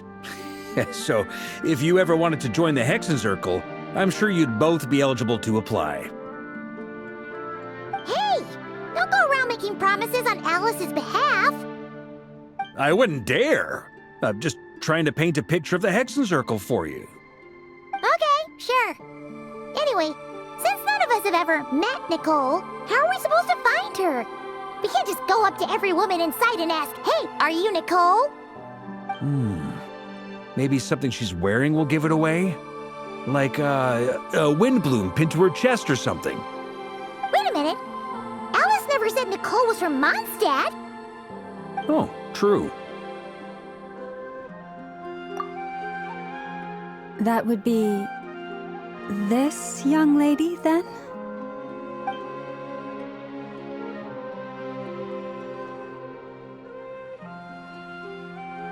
Hey there! Sorry to disturb you, but are you Miss Nicole? Varka, Knight of Boreas of the Knights of Favonius. Alice might have mentioned me before. Ah, have we got the wrong person? Sorry. Well, this is awkward. When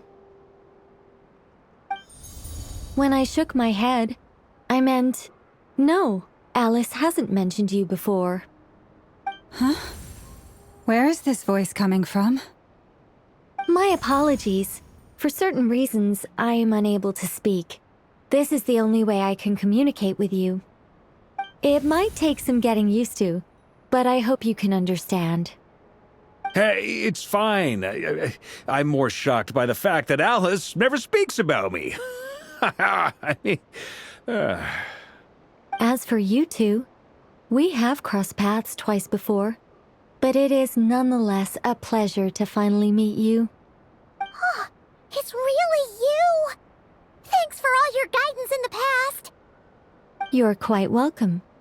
This time, things are different. We have reached the unwritten pages of the story. You might say that we stand at the crossroads of fate. Now then, allow me to formally introduce myself. My name is...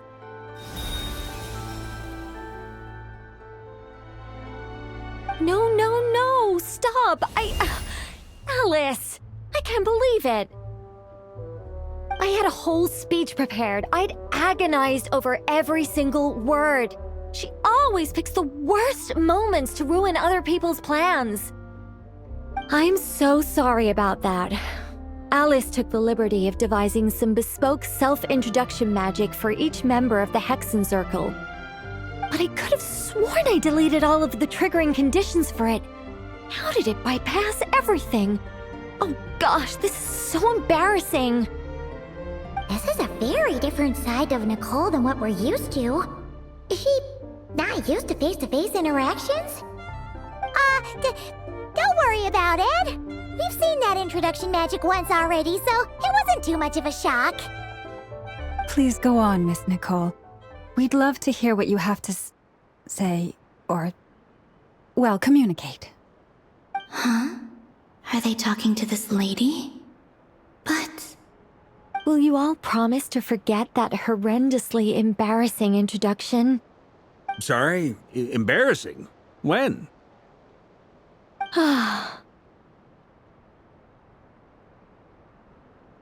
Yes, my name is Nicole, and I am one of a very few angels who have retained both their preferred form and their power. The Traveler and Paimon should be no strangers to this concept. There is another of our kind in Natlan. They call her the Lord of the Night. Right! Paimon remembers her. Yes. Well, I have retained more of my power than she. It's because I don't have a long-term duty to fulfill. To be more specific... no. We'll be here all day if I get into the specifics. Moving on. If I'm not mistaken, You are here because you wish to learn how one might reach the moon beyond the sky. That's right. Is that something you can give us any guidance on? Yes, I do know a way. It began with the Hyperboreans, who lived after the War of Funerary Flame. Blank looks. Maybe I should start with the background of the war. Or maybe not. It shouldn't be an issue. I'll fill in the gaps for you when we have more time. Anyway, after that war ended, the three moons retreated to beyond the false sky. The Hyperboreans were humans I once aided. They accepted the civilization and creations bestowed upon them by the angels. But despite accepting many blessings of the angels, many among them still held on to their faith in the moons. They were reluctant to accept the new order. Even after the War of Funerary Flame, they sought to contact the moon goddesses beyond the sky and receive their guidance. But all three had passed away by that point. This mage has a unique method of communicating. Is she talking about the moons? Yes, but they did not know. And so, still they prayed for the moon goddess's mercy. After building titanic structures that consumed vast amounts of Kuvaki, at last they glimpsed the moons and heard their voices. But of course, they were gravely disappointed, for it was then that they realized the three moon goddesses were dead. Oh, that's such a sad story. It is. Humanity was in a very sorry state at that time. The angels who had once aided them were gone, and the War of Funerary Flames had left them homeless and destitute. Just a second, I gotta ask. How relevant is all this history to the task at hand? Well, I mean, it's... Okay, it seems we've drifted into irrelevant narrative waters. It's been a while since I've had the chance to speak inside someone's head. As soon as I got started, I lost control and the words just flowed out like a waterfall. What I'm trying to say is... Right, yes, that's it. The relevant part is the ritual created by the Hyperboreans. The fact that they bypassed the false sky and saw the true moons implies that they successfully built a connection between Tevat and the outside world. Which means, with enough Kuvaki and a sufficiently stable connection, it should be feasible to send one person over the border. Okay, so they built some kind of portal? Oh, yes. A portal. Yes. Is something wrong? You sound disappointed. I just didn't expect you to summarize it so well. It turns out I could have said all that in one word, if only I'd managed to think of it. No, please, it's fine. This is invaluable knowledge. I'll be sure to record and preserve everything in writing. Oh, really? Well, in that case, I suppose I could backtrack and add some more detail. I did gloss over a few things so far. Whoa, time out. Let's summarize what we've got first. The Hyperboreans were the last ones to use this method, right? So we somehow need to find whatever structure they built and make sure there's enough Kuvaki to power it up. Luckily, we have the moon marrow of both the eternal and iridescent moons, so we're all good for Kuvaki. Which means the key issue we need to focus on is finding the place. Am I right so far? Yes. Although I expect the structure is long gone by now. That said, what if we could take advantage of the phantoms to travel back to a time when it still existed? Well, travel back isn't quite accurate. It's more like we'd be creating a handshake between 2 points in space-time. We wouldn't even have to pick a time when it still existed. It could just be a time when it still appeared in phantom form via projection, or we could project our own phantoms, fold them together, and... You look lost. Was that too hard to follow? Yeah, things got a little, technical there. Paimon's brain is reaching capacity. All right. Let me think about how to put this more simply. Okay, got it. Over the next few days, I'll search for phantoms that we can use. Once I find one that meets the criteria, I'll let you know and we'll regroup. By completing certain rituals, specific individuals will be able to enter the phantom and make it to the Hyperborean structure.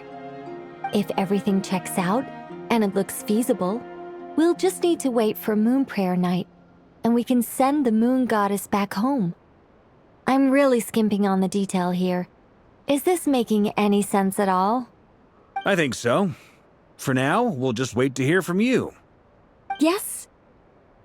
Basically, yes. Great. Counting on you. In the meantime, we'll focus on finding the Moon Goddess's name. My name? Are they looking for a way to stop me from disappearing? Excuse me, Miss... Go on, Miss Nicole. This conversation was a little all over the place. I didn't catch your name. I am Lauma, of the Frost Moon Scions. Ah, I did wonder. I noticed that you listened very intently when I spoke about Hyperborea and the moon's history. If you'd be interested, I'd love to visit you this evening and go through it again in greater detail. Also, if you were serious about making a record, it would be too risky to simply write down the raw details as is. I would suggest some tweaks. Maybe rewrite the stories as fairy tales or fables, perhaps even prayers. Anyway, we can cross that bridge when we come to it. So, see you later then? Oh, and no need to prepare anything. Just a cup of tea will do. See ya! She seems friendly. It's just... It's so nice to find someone who's actually willing to listen. I've been dying for a chance to finally go through all this systematically from start to finish. Any longer and I'd probably start forgetting it. Now Paimon gets why Alice told us to mind our heads. Ha ha ha ha! What did I tell you? A lot of quirky people in Alice's orbit. Now then, the next order of business is, where do we start looking for the Moon Goddess's name? Maybe the rest of what Nicole has to say might give us some clues. Once I've heard her out, I'll summarize the salient points and share them with you all. I'm also inclined to review our other documents. Yes, our faith was first established by our Hyperborean ancestors, but many of the more factually accurate records are from after Kutar's birth. Sounds like we're gonna follow Kalabina's journey through Devat, huh? In that case, we'll start by heading to the Frost Moon Enclave. Sounds like a plan. Take this with you. I'll see about getting in touch with the Fatui. It'll probably just be Arlecchino and Sandroni again. They're the only ones who would want to help. Thank you, Mr. Varka. Ha ha ha ha ha! Don't mention it. Honestly, I'm more comfortable dealing with the Fatui than prying into the details of a young lady's childhood. Catch you later. I should follow them, just in case there's some way that I can help.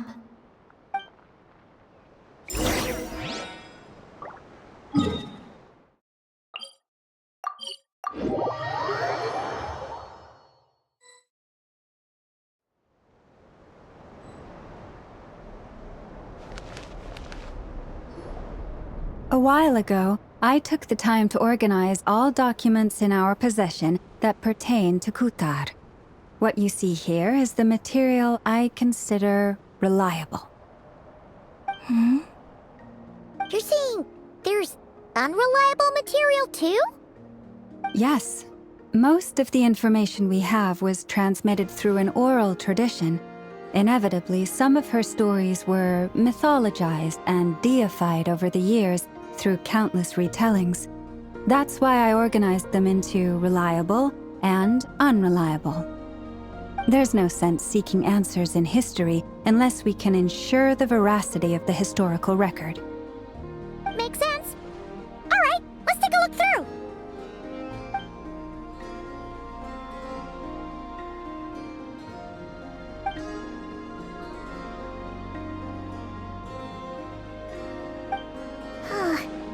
Almost all these records refer to Kutar instead of Columbina. Although neither of those is her real name. Paimon's not sure what point she's trying to make. What we can gather from these records is that the Frost Moon Scions worshipped her as a god, placing impossible expectations upon her. I cannot fault them for their earnest faith, but for all their devotion, worshipping her day in, day out changed nothing. I imagine that none of it resonated with Columbina. It wouldn't surprise me if, even back then, she had already begun to reject the name Kutar and everything it represented. Lama speaks the truth. When I heard them call upon Kutar with hope and expectation in their voices, they may as well have been calling upon somebody else.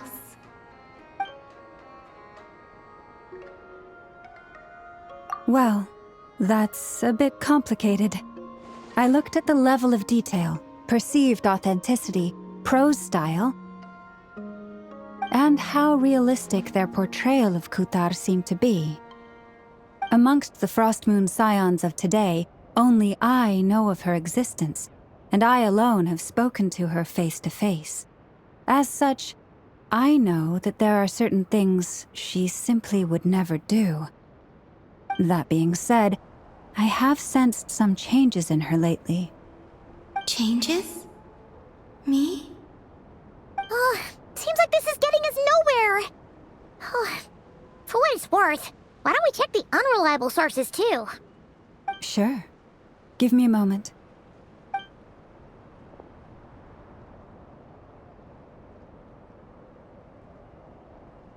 Exerting but a fraction of her divine might, Kutar sheared a great mass from the snow-capped mountain and cast it into the sea, upon whose surface shone the mirror image of the moon. Thus was formed the island of Hisi. Yeah, right. That doesn't even begin to pass the sniff test. The 3 moons are naught but lies through and through. Only one moon has ever shone for us, and Kutar is her name. The vast majority of ancient texts are filled with fanciful tales like these. I trust you understand my criteria a little better now. Kutar did not speak, merely gazing into the distance in silence. And where her gaze landed, this was her prophecy. Clearly, whoever wrote this text never even met Kutar. Otherwise, they'd know that her eyes are always closed. What about you, Traveler? What are you reading? Come on, let Paimon see. The child wished to build a wooden nest with which to shield a fledgling bird from the cold. But being so young and lacking in strength, the child could not snap the branches from the trees. Kutar was passing by. Upon seeing the child, she summoned forth the Kuhenki, who built a beautiful nest for the child. I remember that. Not knowing the meaning of Kutar's divine intervention, the child dared not to respond, and thus ran home to call their parents. But Kutar was gone. Passing by. Upon seeing, the Moon Chanter declared the event a miracle and took the nest as a relic, placing it on high for all to see. The child was named as one favored by the goddess and was greatly respected amongst the people. Yet, no further miracles were bestowed, and this matter was forgotten in but a few years. Huh. Any thoughts after reading that? Yeah. Columbina probably just wanted to join the kid in making nests. Ah. I'd originally considered this a fabrication, because Kutar did not perform any similar actions in subsequent records. But now that I think about it, it does seem like something Columbina would do. It's just that... She didn't know how other people would interpret her actions. She was probably worried about making things difficult for people. And so, she gradually stopped joining in. Yes. Oh, that's so sad.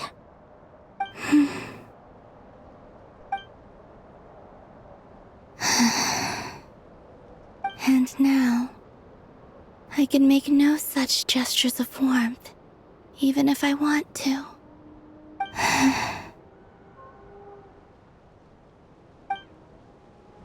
Still no name. That's a bit of a shame. But we did learn some interesting stories. That's gotta count for something. Barca said he was gonna set up a meeting with Arlecchino and Sandrone, right? Let's go back to Nasha Town and see how he's doing.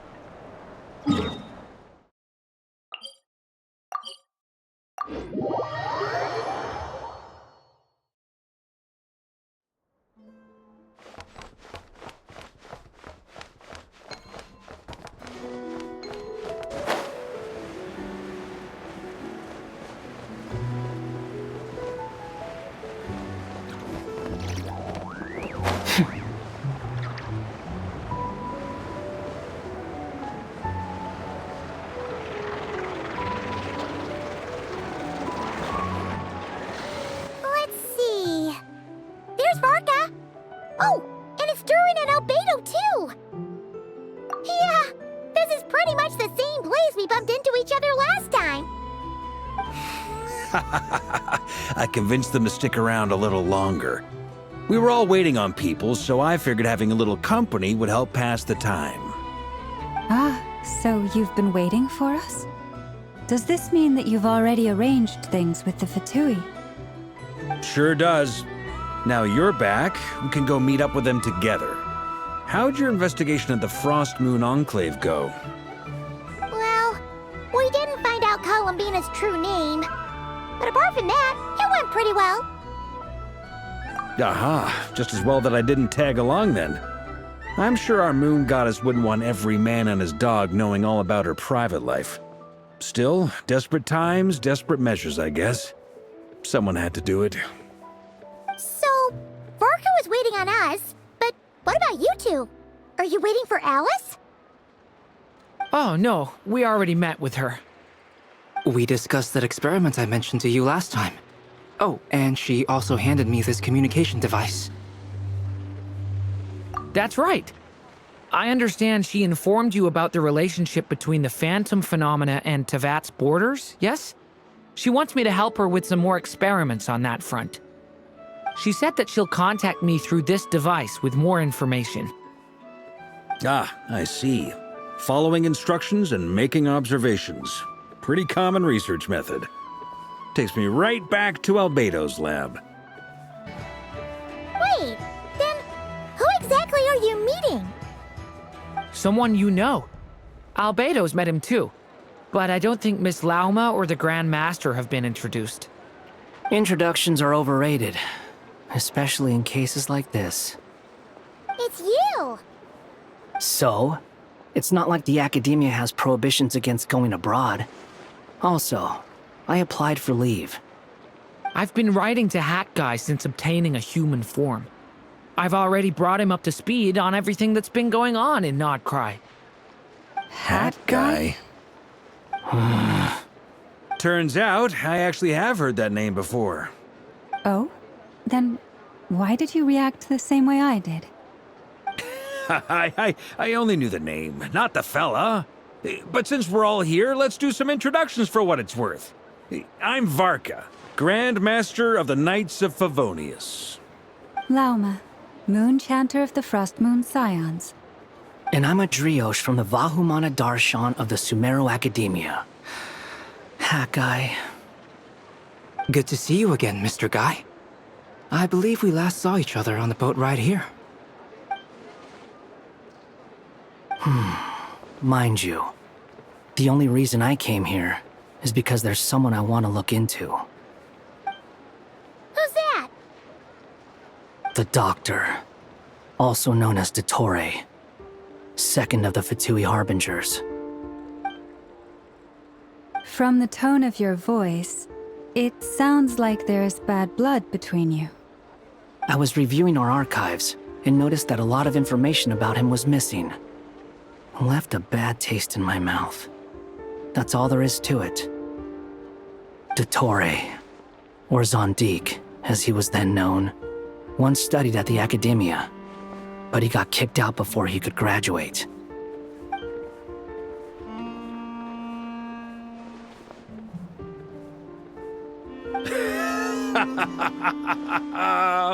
So the Harbinger's #2 man is a college dropout? How embarrassing for them. Last we heard, he was planning something. We actually heard that a few times before, even coming to Nocturne, but we haven't seen a trace of him since we got here. He only appears when something interests him.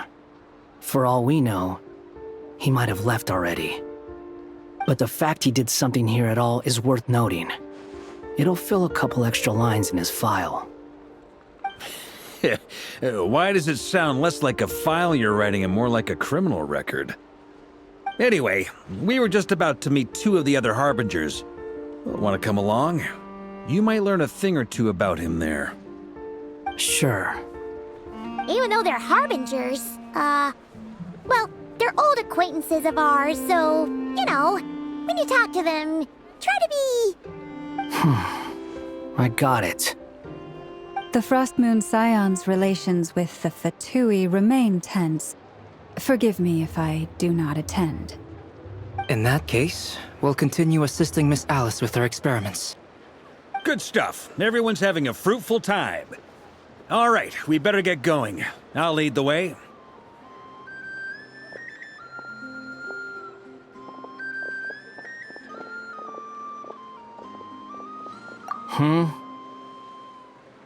Well, yeah, that's obviously part of it. But I'm not the only one who has a score to settle with him. Neither you, nor Lesser Lord Kusanali, nor I want to see him meddling with things again. What's the hurry? Don't worry. Pigeons always know which way home is.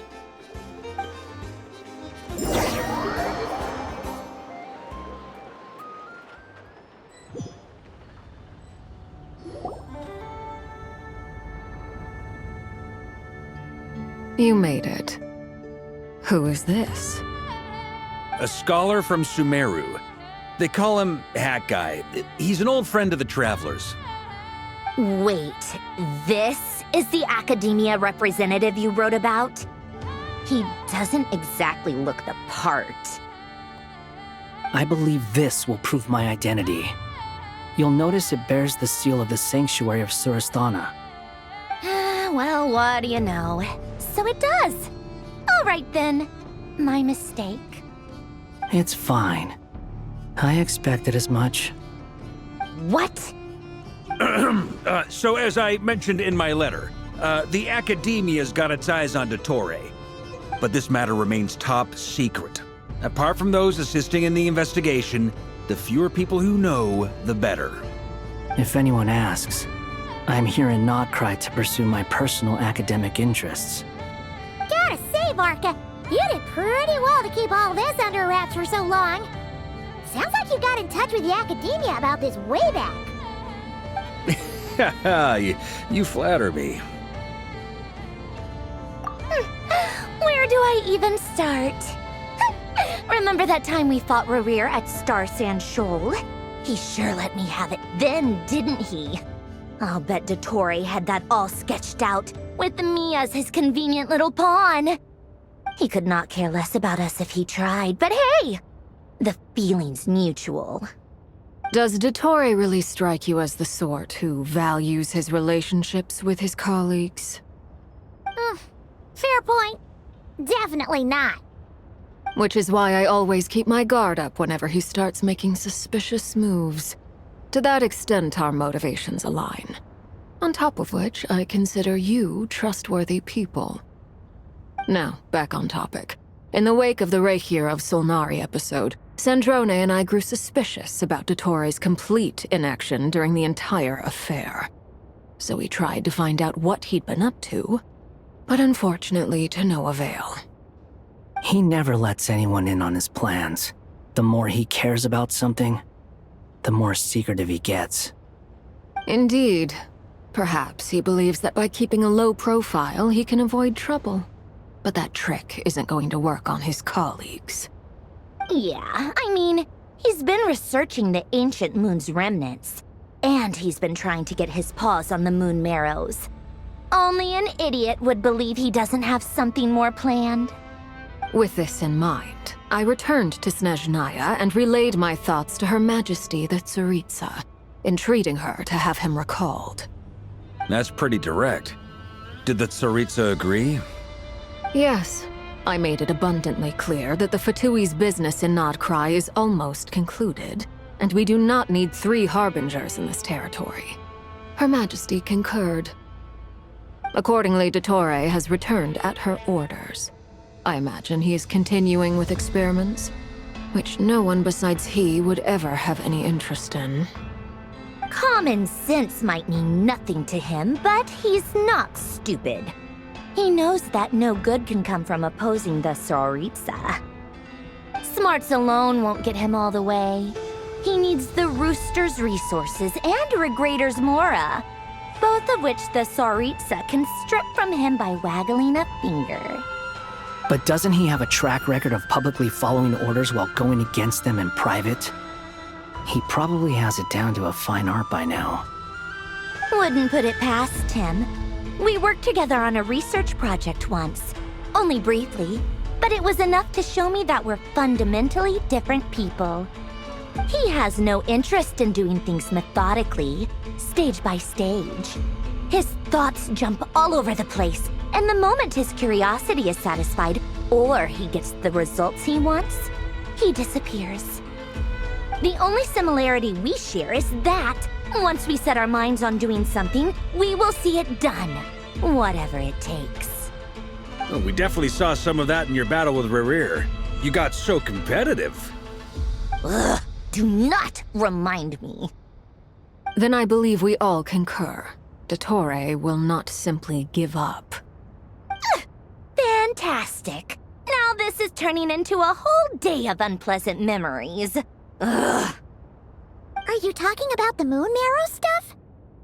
He also strikes me as the kind of person to disregard experimental regulations, ruin all the equipment, and go way over budget.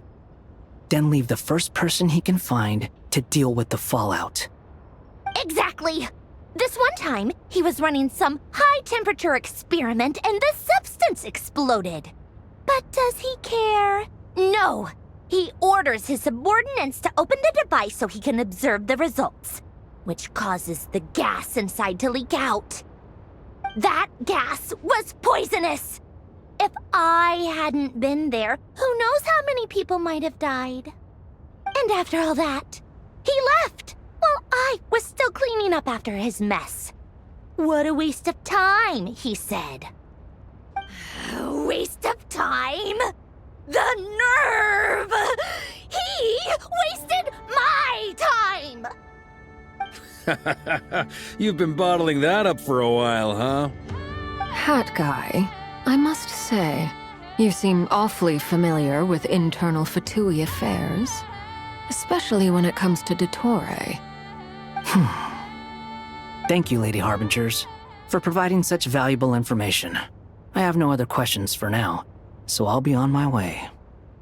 Wait, what? You're just gonna leave? You're welcome to join if you want. Ugh. Just when Paimon thought he'd finally mellowed out. He makes quite the impression. I'll say. I've met tons of headstrong people, but not many of them would join me in bad-mouthing Dottore. Anyway, back to the main agenda. Barca, you said that Columbina has gone missing? Or rather, disappeared. Yeah. We're working on building a connection between her and this world.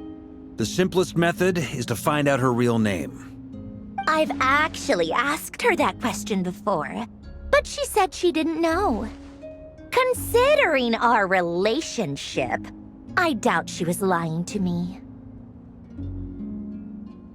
As far as I recall, she was never dispatched by Her Majesty to claim a gnosis or anything like that. The Tsaritsa's plans had long contained a place specifically for her. I always thought that was weird. What could she do that the rest of us couldn't? Knowing what we do now, it's probably something related to Kavaki, right? More than likely. When she first arrived, Columbina would often go to Her Majesty and ask when she could start the task assigned to her. But Her Majesty always gave the same reply. The time has not yet come. So she spent her days in Snezhnaya doing basically nothing. The Tsaritsa has summoned a beautiful blind maiden to be a harbinger, giving her the third seat by virtue only of her enchanting voice. It was a dumb and stupid rumor, but the reality of the situation made it hard to refute. And what happened after that? I imagine she stopped caring. She no longer seemed to care why she had been recruited, and Her Majesty never gave her any missions, so she just continued to sing in the flower garden. For my part, I was busy. So busy, in fact, that watching someone be that idol had me fuming. But still, I got the sense that she had long been used to a life of other people claiming she was needed when she wasn't. I just felt that having a place to stay would cost me something eventually. And so I waited quietly for the day that I would have to pay the price. And on the other end of that spectrum, you had me. Someone once told me that I had the lousiest work and the toughest luck. That's a good way of putting it. I forget who said it, but those words have always stuck with me. But you've done your job exceptionally well all this time. Because at heart, you are a conscientious person. What is it? Something come to mind?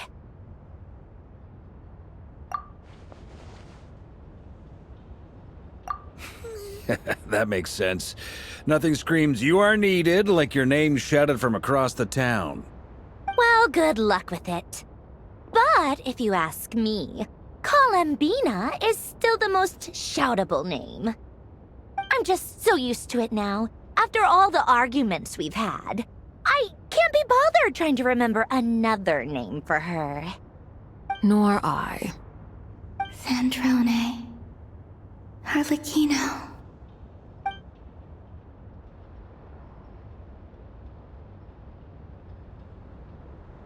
Huh! It's a Sealy! Does that mean Nicole has news for us?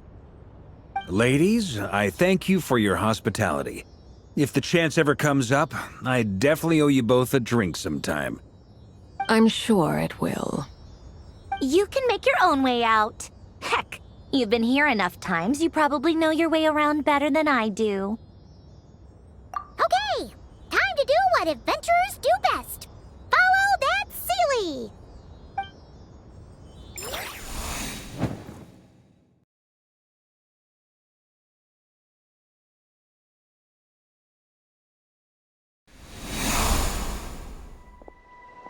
Here you are.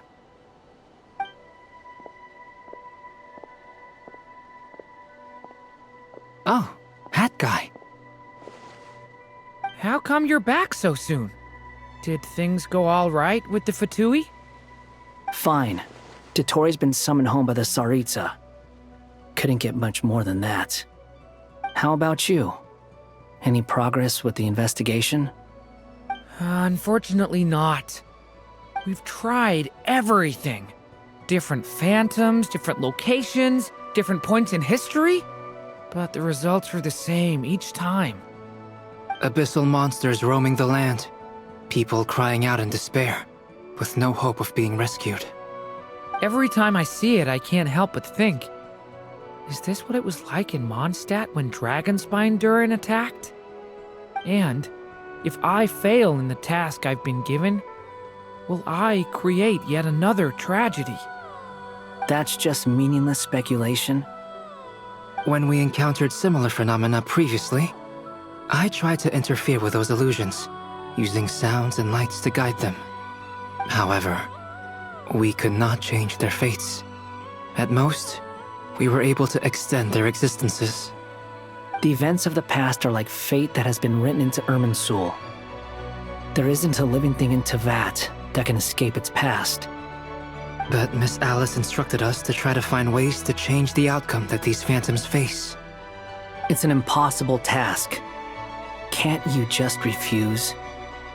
Since she asked us to do this, I feel like it can't truly be impossible. Or if it is, well, mages can make the impossible possible. I could not have been born as Durin otherwise. But you also said that your past 39 attempts were fruitless. That's true. But you're still going. Yes. After this many futile attempts, surely you realize that you're not doing this because you still believe what some mage told you.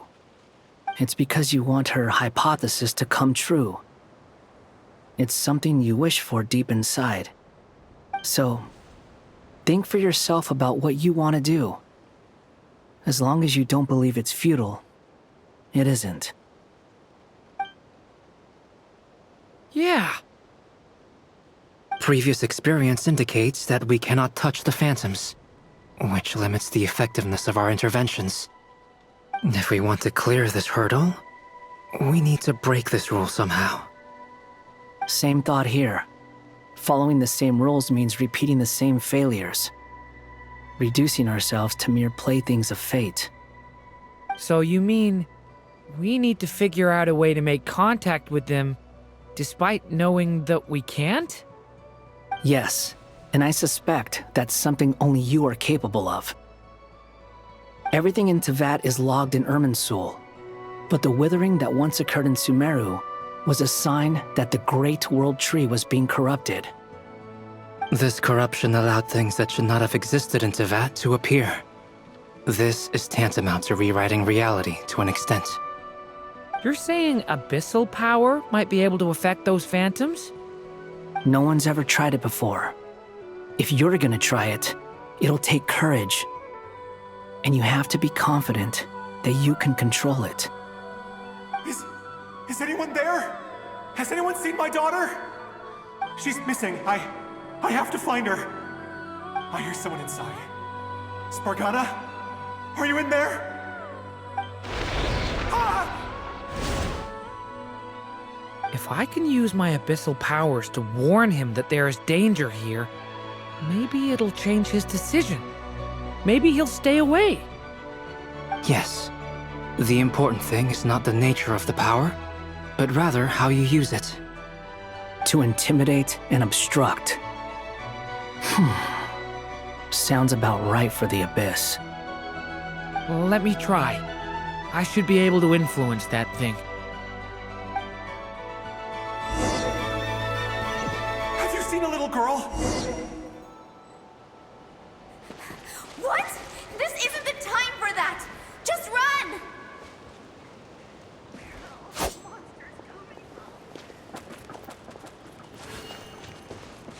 I hear someone inside. Spargana? Are you in there? Where are all these monsters coming from?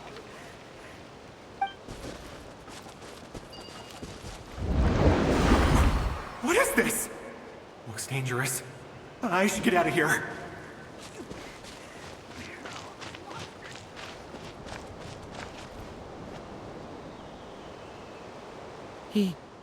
He really left. Ha! We did it! Don't celebrate too soon. Follow him.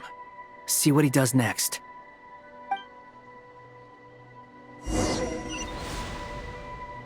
Monsters approaching from the front. You need to stop them and create an opportunity for him to hide.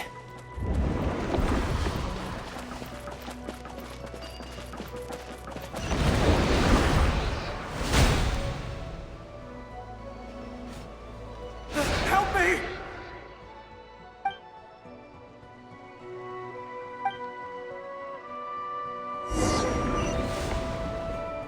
Monsters approaching from the front. You need to stop them and create an opportunity for him to hide.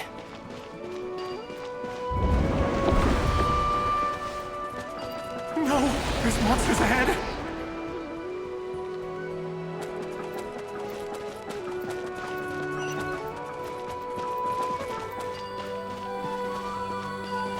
Wait, is that the barrier I saw earlier? Why is it appearing now? It's as if someone's controlling it.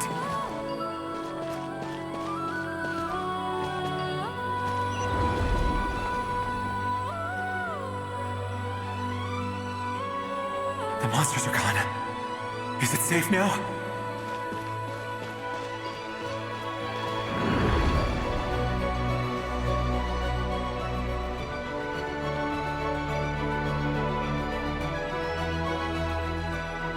The barrier's gone too.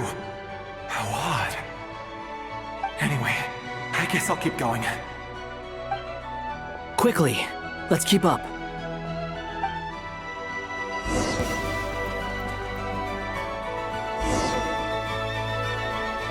Wait, there was someone else here?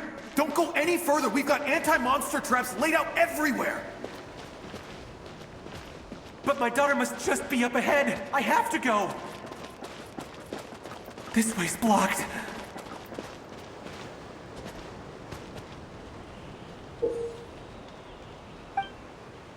We might be able to use the explosives over there, but we need to take care not to hurt him.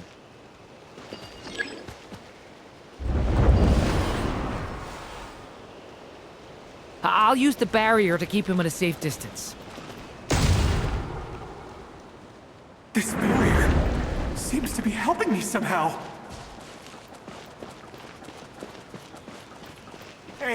Hey, wake up!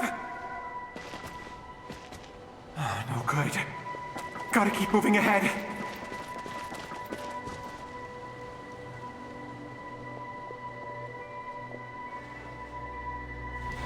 So many monsters! There's still a chance, Durin. Use the traps.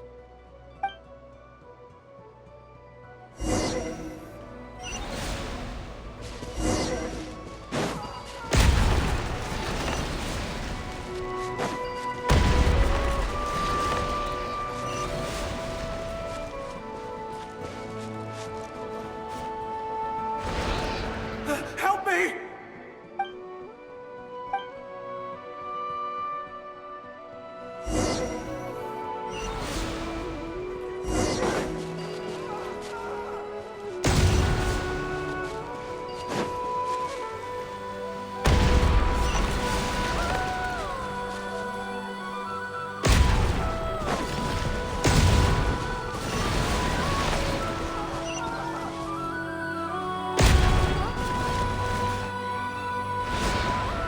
Help me!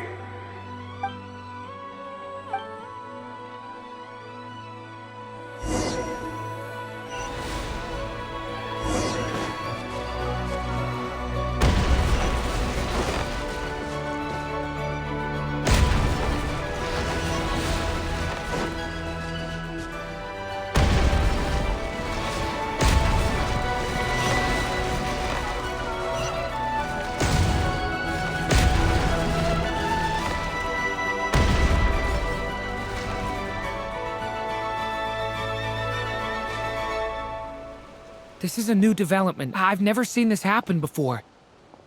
We might just be able to save this person.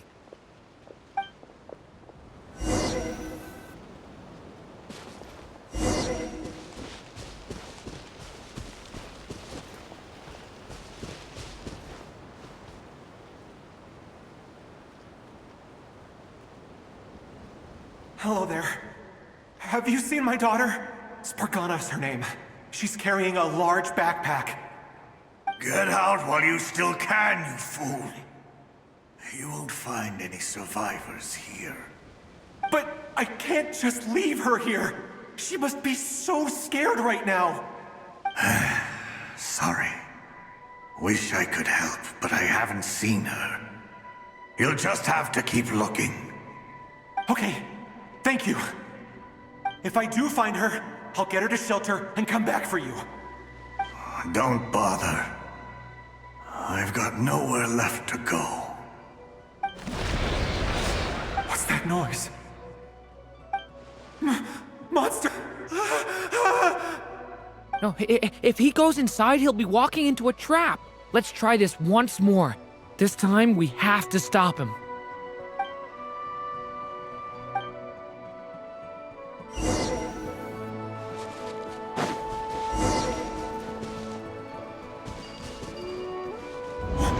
Why?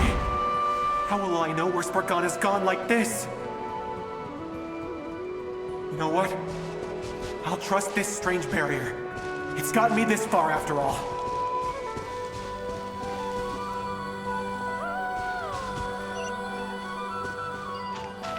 What? Spargana, are you there?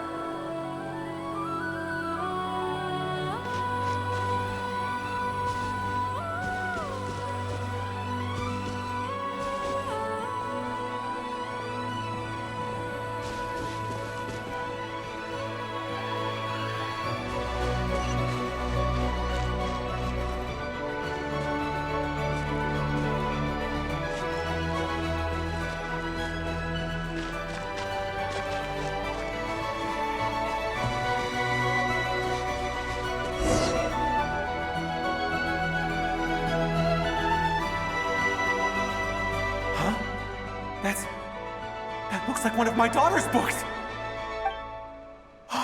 Thank you. Thank you! Yes, it's one of hers for sure. That's her name on it right there. She left her backpack here. Durin, just like last time. Use the explosives.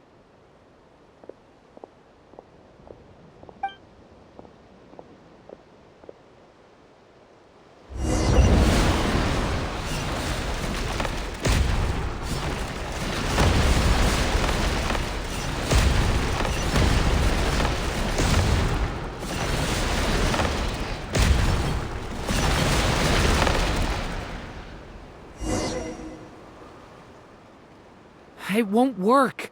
There's not enough left. If he makes it in, he'll die. But then, this clue could be the key to him finding his daughter. It might not be the only one. Better he misses that clue than loses his life. I guess so.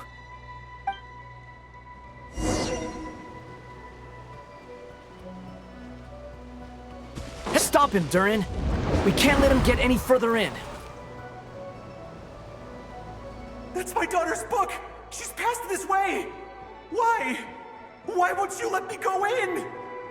I've searched and searched and searched just for this! But how will I find her without any clues? I no longer have anywhere else to go.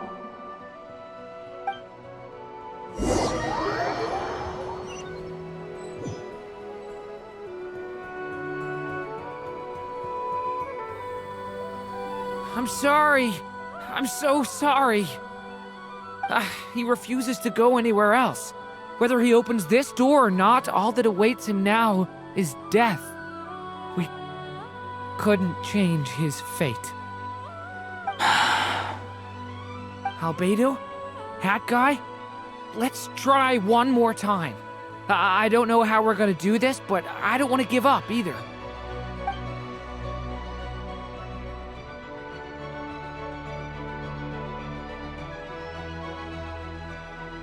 Why am I here? What's going on? All these scenes running through my head. Where are they from? Huh? What's going on?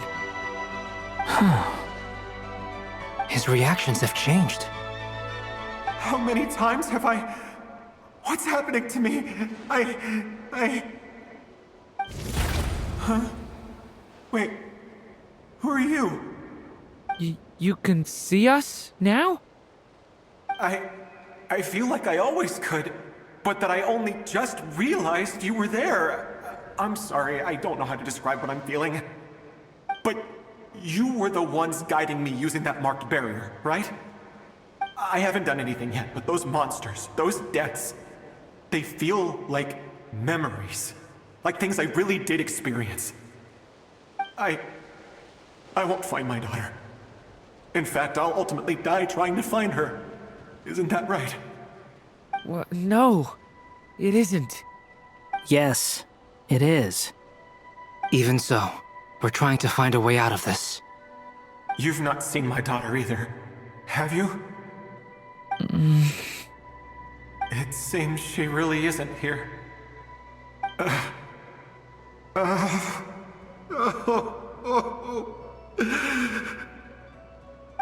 I'm sorry we couldn't help you. I'm just tired. Maybe this is destiny. Maybe it doesn't matter how hard I search. How long do I have left? Experience says 15 to 20 minutes. 15 to 20. Thank you for all your help. Let's rest a while. You look exhausted too. Now's not the time for you to start pitying us. It's not pity. I'm just realizing that I've only got 10 or so minutes left. You know?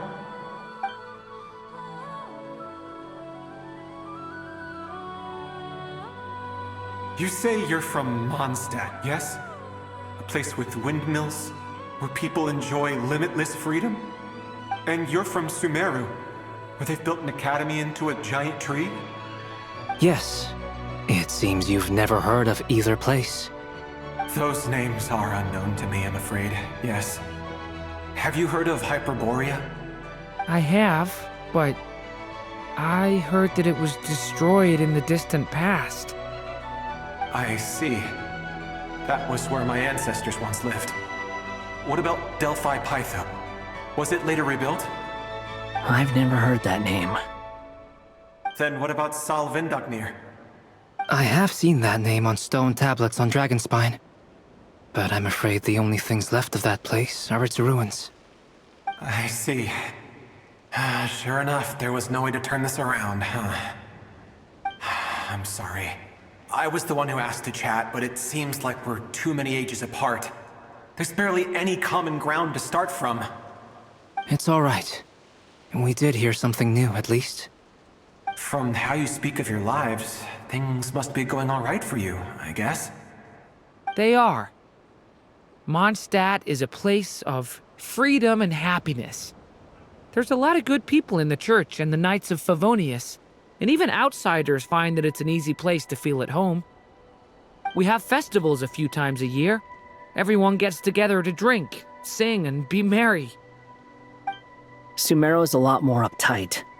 Not really the kind of place where you can relax. It's a nation fraught with problems wherever you look. But if all you want in life is to seek knowledge, I guess it's pretty much paradise. That's wonderful. In other words, after this all-devouring black tide passed, humanity did not merely avoid extinction, but rose to build prosperous civilizations anew. I mean, I can see you all right now. That must mean the future isn't a total mess, right? That's true. Well, time's almost up. Let's part ways, I think. Might be best if you don't waste too much time on me.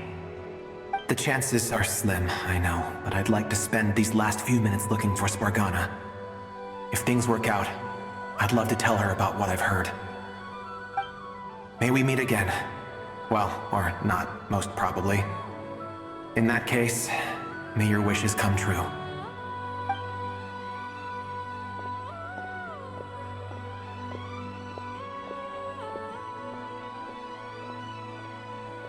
He's gone. In a few minutes, he will meet the end that was his to begin with. The ending of this tale did not change, but I believe that we've just made the most progress we have yet. May your wishes come true. If only it were so simple. Hat Guy, could I ask you a question? You've never talked about your past. It seems complicated, and it weighs heavily on you, too. Would you be willing to tell me about it? I mean, sometimes it's better to get things out in the open. Take that guy we try to help, for instance. At least he said goodbye with a smile, right? I know about Albedo's past. Our experiences are very similar, and he created me. As for you, you're my first friend, and you've witnessed every step I've taken. But by comparison, I know nothing about you. Either way, I mean, we're still best friends. But if I knew more about you, I might understand your thoughts a bit better. I've told you about myself. I'm a student at the academia. And what did you do before that? Prepared for the entrance exam? All right. If you really don't want to talk about it, I won't press you any further.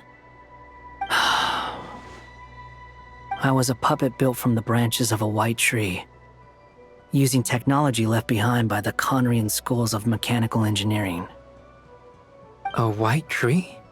You mean an Irminsul tree? Yes, a branch of Irminsul that was once connected to the main tree. So you had a human creator too? Yeah, but my creator abandoned me after deciding that I was a failure. After that,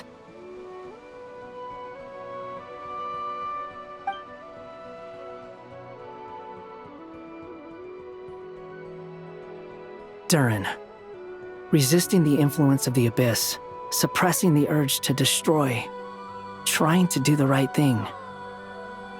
None of these things are easy. But no matter how hard they are, trying to rewrite past wrongs is far harder. You asked me if you would create a new tragedy if you failed. I told you there was no point speculating about that. But the real answer is, yes, you absolutely will. That guy. But at least you've got people here to help steer you away from the wrong path. So, just keep aiming towards the light.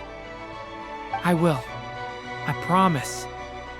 All right, break time's over. Hello, Durin speaking. Hello, friends, it's me. What have you been up to, I'm detecting some unmistakable fluctuations here at the border. The amplitude isn't particularly high, but they're completely different signals from the ones before, and the scale is comparable to those I've detected previously. Alice, we were unable to save that person. However, he appears to have retained a portion of the memories gained through that cycle, and was able to hold a conversation with us. I see. Well, that is rather odd indeed. It definitely merits further attention. Could I trouble you to keep trying the same approach? I need to gather some more data. Counting on you.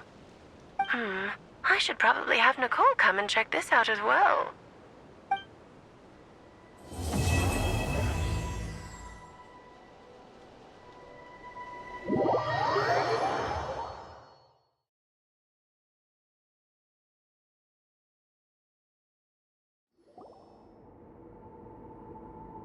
There you are. I was worried you might stop to collect treasure chests opened by the Seelie along the way. It would have taken you so much longer to get here. Another conversation I cannot hear. I am delighted to see that you understand what takes priority, and that your adventurer's instinct has not swayed your resolve. Really, I must applaud you for it. You should know. Paimon's head. Okay, I'll try and keep it short. My senses are telling me that this is where we shall find the entrance to the ruins. Oh, cool! Well, what are we waiting for? Let's open it up and see! Patience. This was a sanctuary of great importance to the Hyperboreans. A special process is required to open the gate. Oh! Like the place that housed the Eternal Moon's Marrow? Okay, so what's the plan? Need us to do anything? And just the short version, if you can. Ah, all right then. I was planning to start with some background on the invention of these techniques. Are you sure you don't want to hear it? It's quite informative. Remember what you were saying about priorities? Fine. Simply put, we need 3 human representatives to successfully undergo a process of Kuvaki resonance. Think of it as a test from the 3 moon goddesses to see if the entrants are qualified, with the most recognizable qualification being Kuvaki. Pretty sure Lauma would ace that test. Oh, wait. But we need 3 people. I also have no doubt that the Moon Chanter would be qualified, but we would need 2 other people with the same constitution. Therefore, the most feasible method is not so much to follow the rules, but to figure out how the test functions and find a workaround. I've done some research, and it turns out the mechanism is rather crude. We'll simply need humans to stand before it who have sufficient Kuvaki energy within them. I'm with you so far. How do we get the Kuvaki in them? The easiest way would be transfusion. Take some Kuvaki from Nodcry's soil, put it into the bloodstream, and get it circulating in the body. So we're going to cheat on the test? Precisely. There are other methods, but this is the simplest one.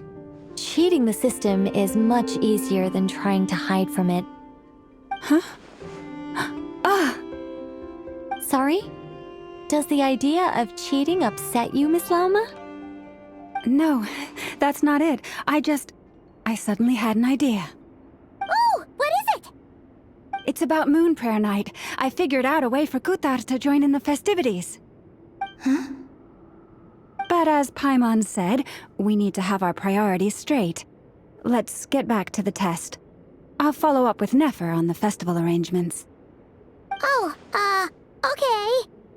Anyway, is this really the best method we have? A Kuvaki transfusion sounds dangerous, no matter how you slice it. If you think that's dangerous, wait till you hear the other methods. I'd be more than happy to go through them if you'd like. There are several. No need, we're good. Let's go with this one. Very well. Kuvaki transfusion it is. Now, I should mention that the risks can be greater or lower depending on individual compatibility. It would be rash to simply infuse the Kuvaki and hope for the best. If the body rejects it, the reaction can be quite severe. The symptoms are similar to another condition that some people living here suffer from, known as congenital Kuvaki sensitivity. So, before we execute our plan, I will perform a simple test of my own to see who is compatible and who is not. Once that is done, we will have to complete the resonance process as rapidly as possible. The participants must remain stationary while the Kuvaki circulates and bonds with them, and they mustn't eat or drink anything. What? No eating or drinking? That's some hardcore fasting. They'll all be monks by the time they're through. 3 days. Oh, that's so long! And we still need to find 2 more people who are not just compatible, but also willing to volunteer. Fasting? What are they talking about? Really? Don't you want to think this through? Haha, count me in too. 3 days without food? I can handle that. Miss Nicole has made it clear that this is the easiest way. The way I see it, there's nothing else to discuss. It's time to step up. Yeah, you're right. In that case, Paimon volunteers to be captain of logistics. She'll keep the fires lit and grab some spare clothes to keep you comfortable. Then we'll start with you first, Traveler. Please step forward.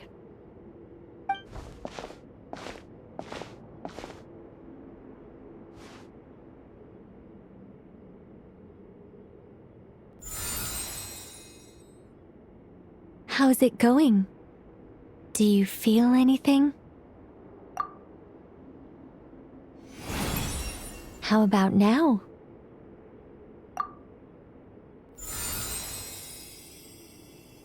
And now?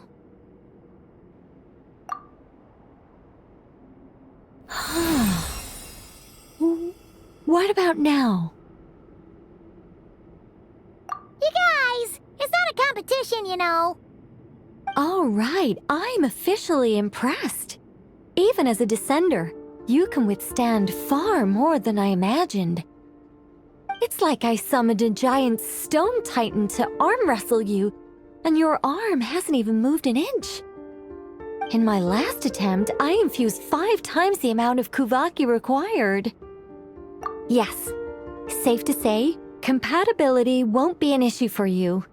You're eligible to join. You're next, Mr. Varka. Sure, here goes nothing. All right, I'll start where we left off. 5 times the required Kuvaki dose. Whoa, whoa, whoa, hey, wait a minute.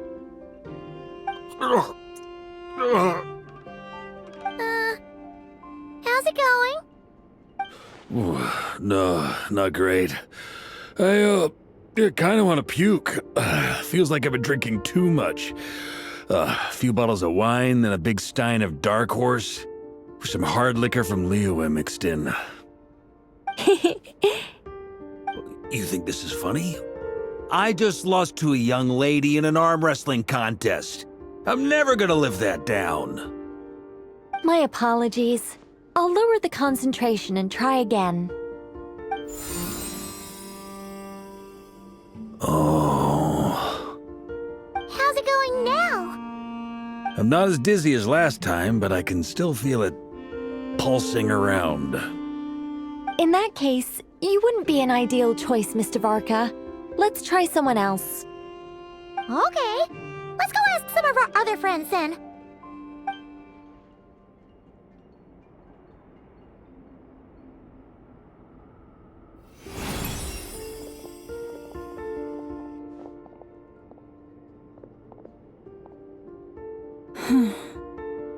No surprises here, Miss Moonchanter. You're perfectly compatible. You may join.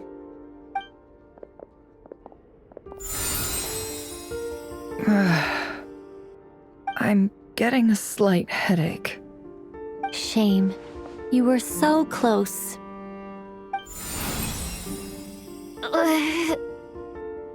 Whoa!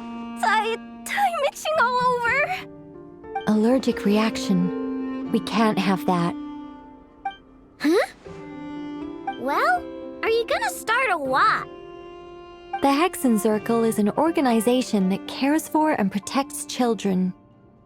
We will not have them do dangerous things. Not even tests.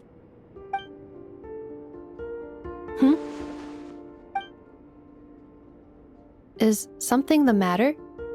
The candidates have to be human. I guess that rules me out too. Huh. Everyone except the Moonchanter got beaten. Guess I don't need to feel so bad after all. I mean, looks like this isn't gonna be as easy as we thought. Perhaps I could ask for volunteers among the Frost Moon Scions. I'll see about talking to some trusted Lightkeeper colleagues. Itlua springs to mind. In fact, I think we had some former Frost Moon Scions join our ranks recently. Can you give me the scientific explanation for how the test works? I can probably make some kind of test bot. Then we can just zip through Nashitown, going up to people and pressing a button to check their status. Wouldn't that be way easier? No. Wow! No elaboration for once. How about I contact the Knights of Favonia's garrison in the Wave Chaser plane? Shame that Lohan's already left. And that guy's even tougher than I am. Strange. The moon goddess is clearly revered by many people. So why is she on the brink of disappearing? She mentioned that the world has rejected her from the very beginning. And when we fought the Reikir of Salnari, it seemed like she exhausted her power for our sake. Also, Paimon's not sure revered is the right word for how people feel about her. Gratitude, certainly. For my part, anyway. It's basic reciprocity. She helped us, so she deserves our help in return. Yeah. Even though she looked like she didn't care, she still saved a ton of people, including me. A review of the relevant data leads me to conclude that Miss Columbina is a good person. Yep, you bet! They really think so? I'm super surprised that Columbina isn't her actual name, though. I think it really suits her. It's light and graceful and... yeah, just a really pretty name. I know, right? Unfortunately, that's not our decision to make. Columbina. That was the code name the Fatui gave me. But it also came up in the song I heard when I was born. But... is that really all there is to it? What do I truly think of my own name? Is there anyone left who will still call me by that name?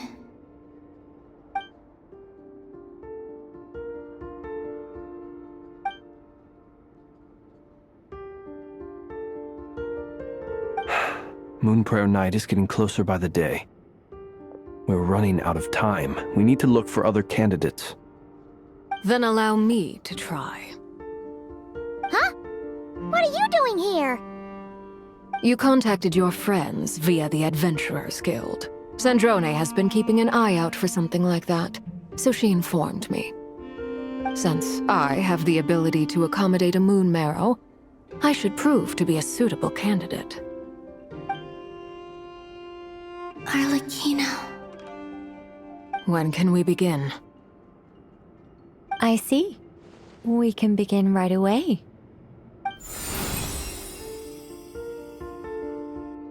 How was it? Did you feel any discomfort? Not at all. Then it seems we shan't need to look for additional candidates after all.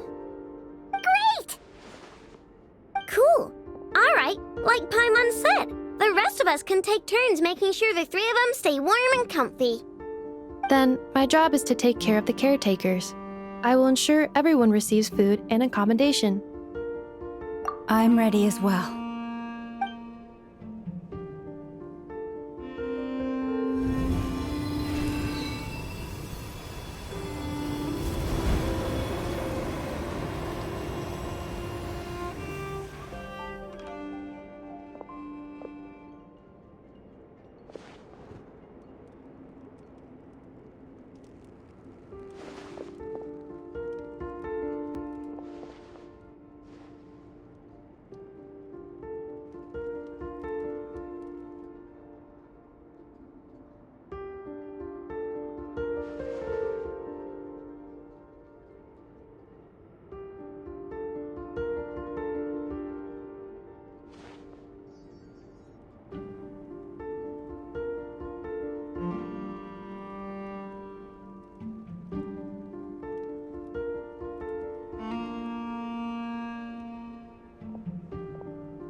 The work is done.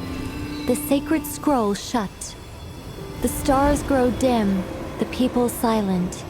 The white sun sets, the silver moon rises. O path to the temple, appear now before us.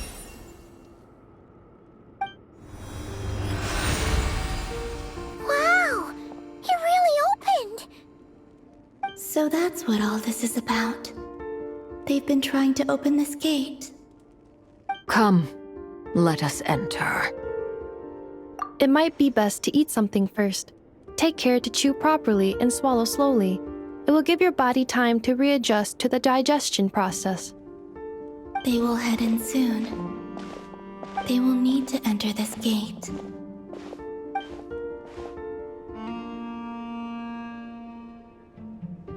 Huh? I cannot pass through. Is it because I have no physical body?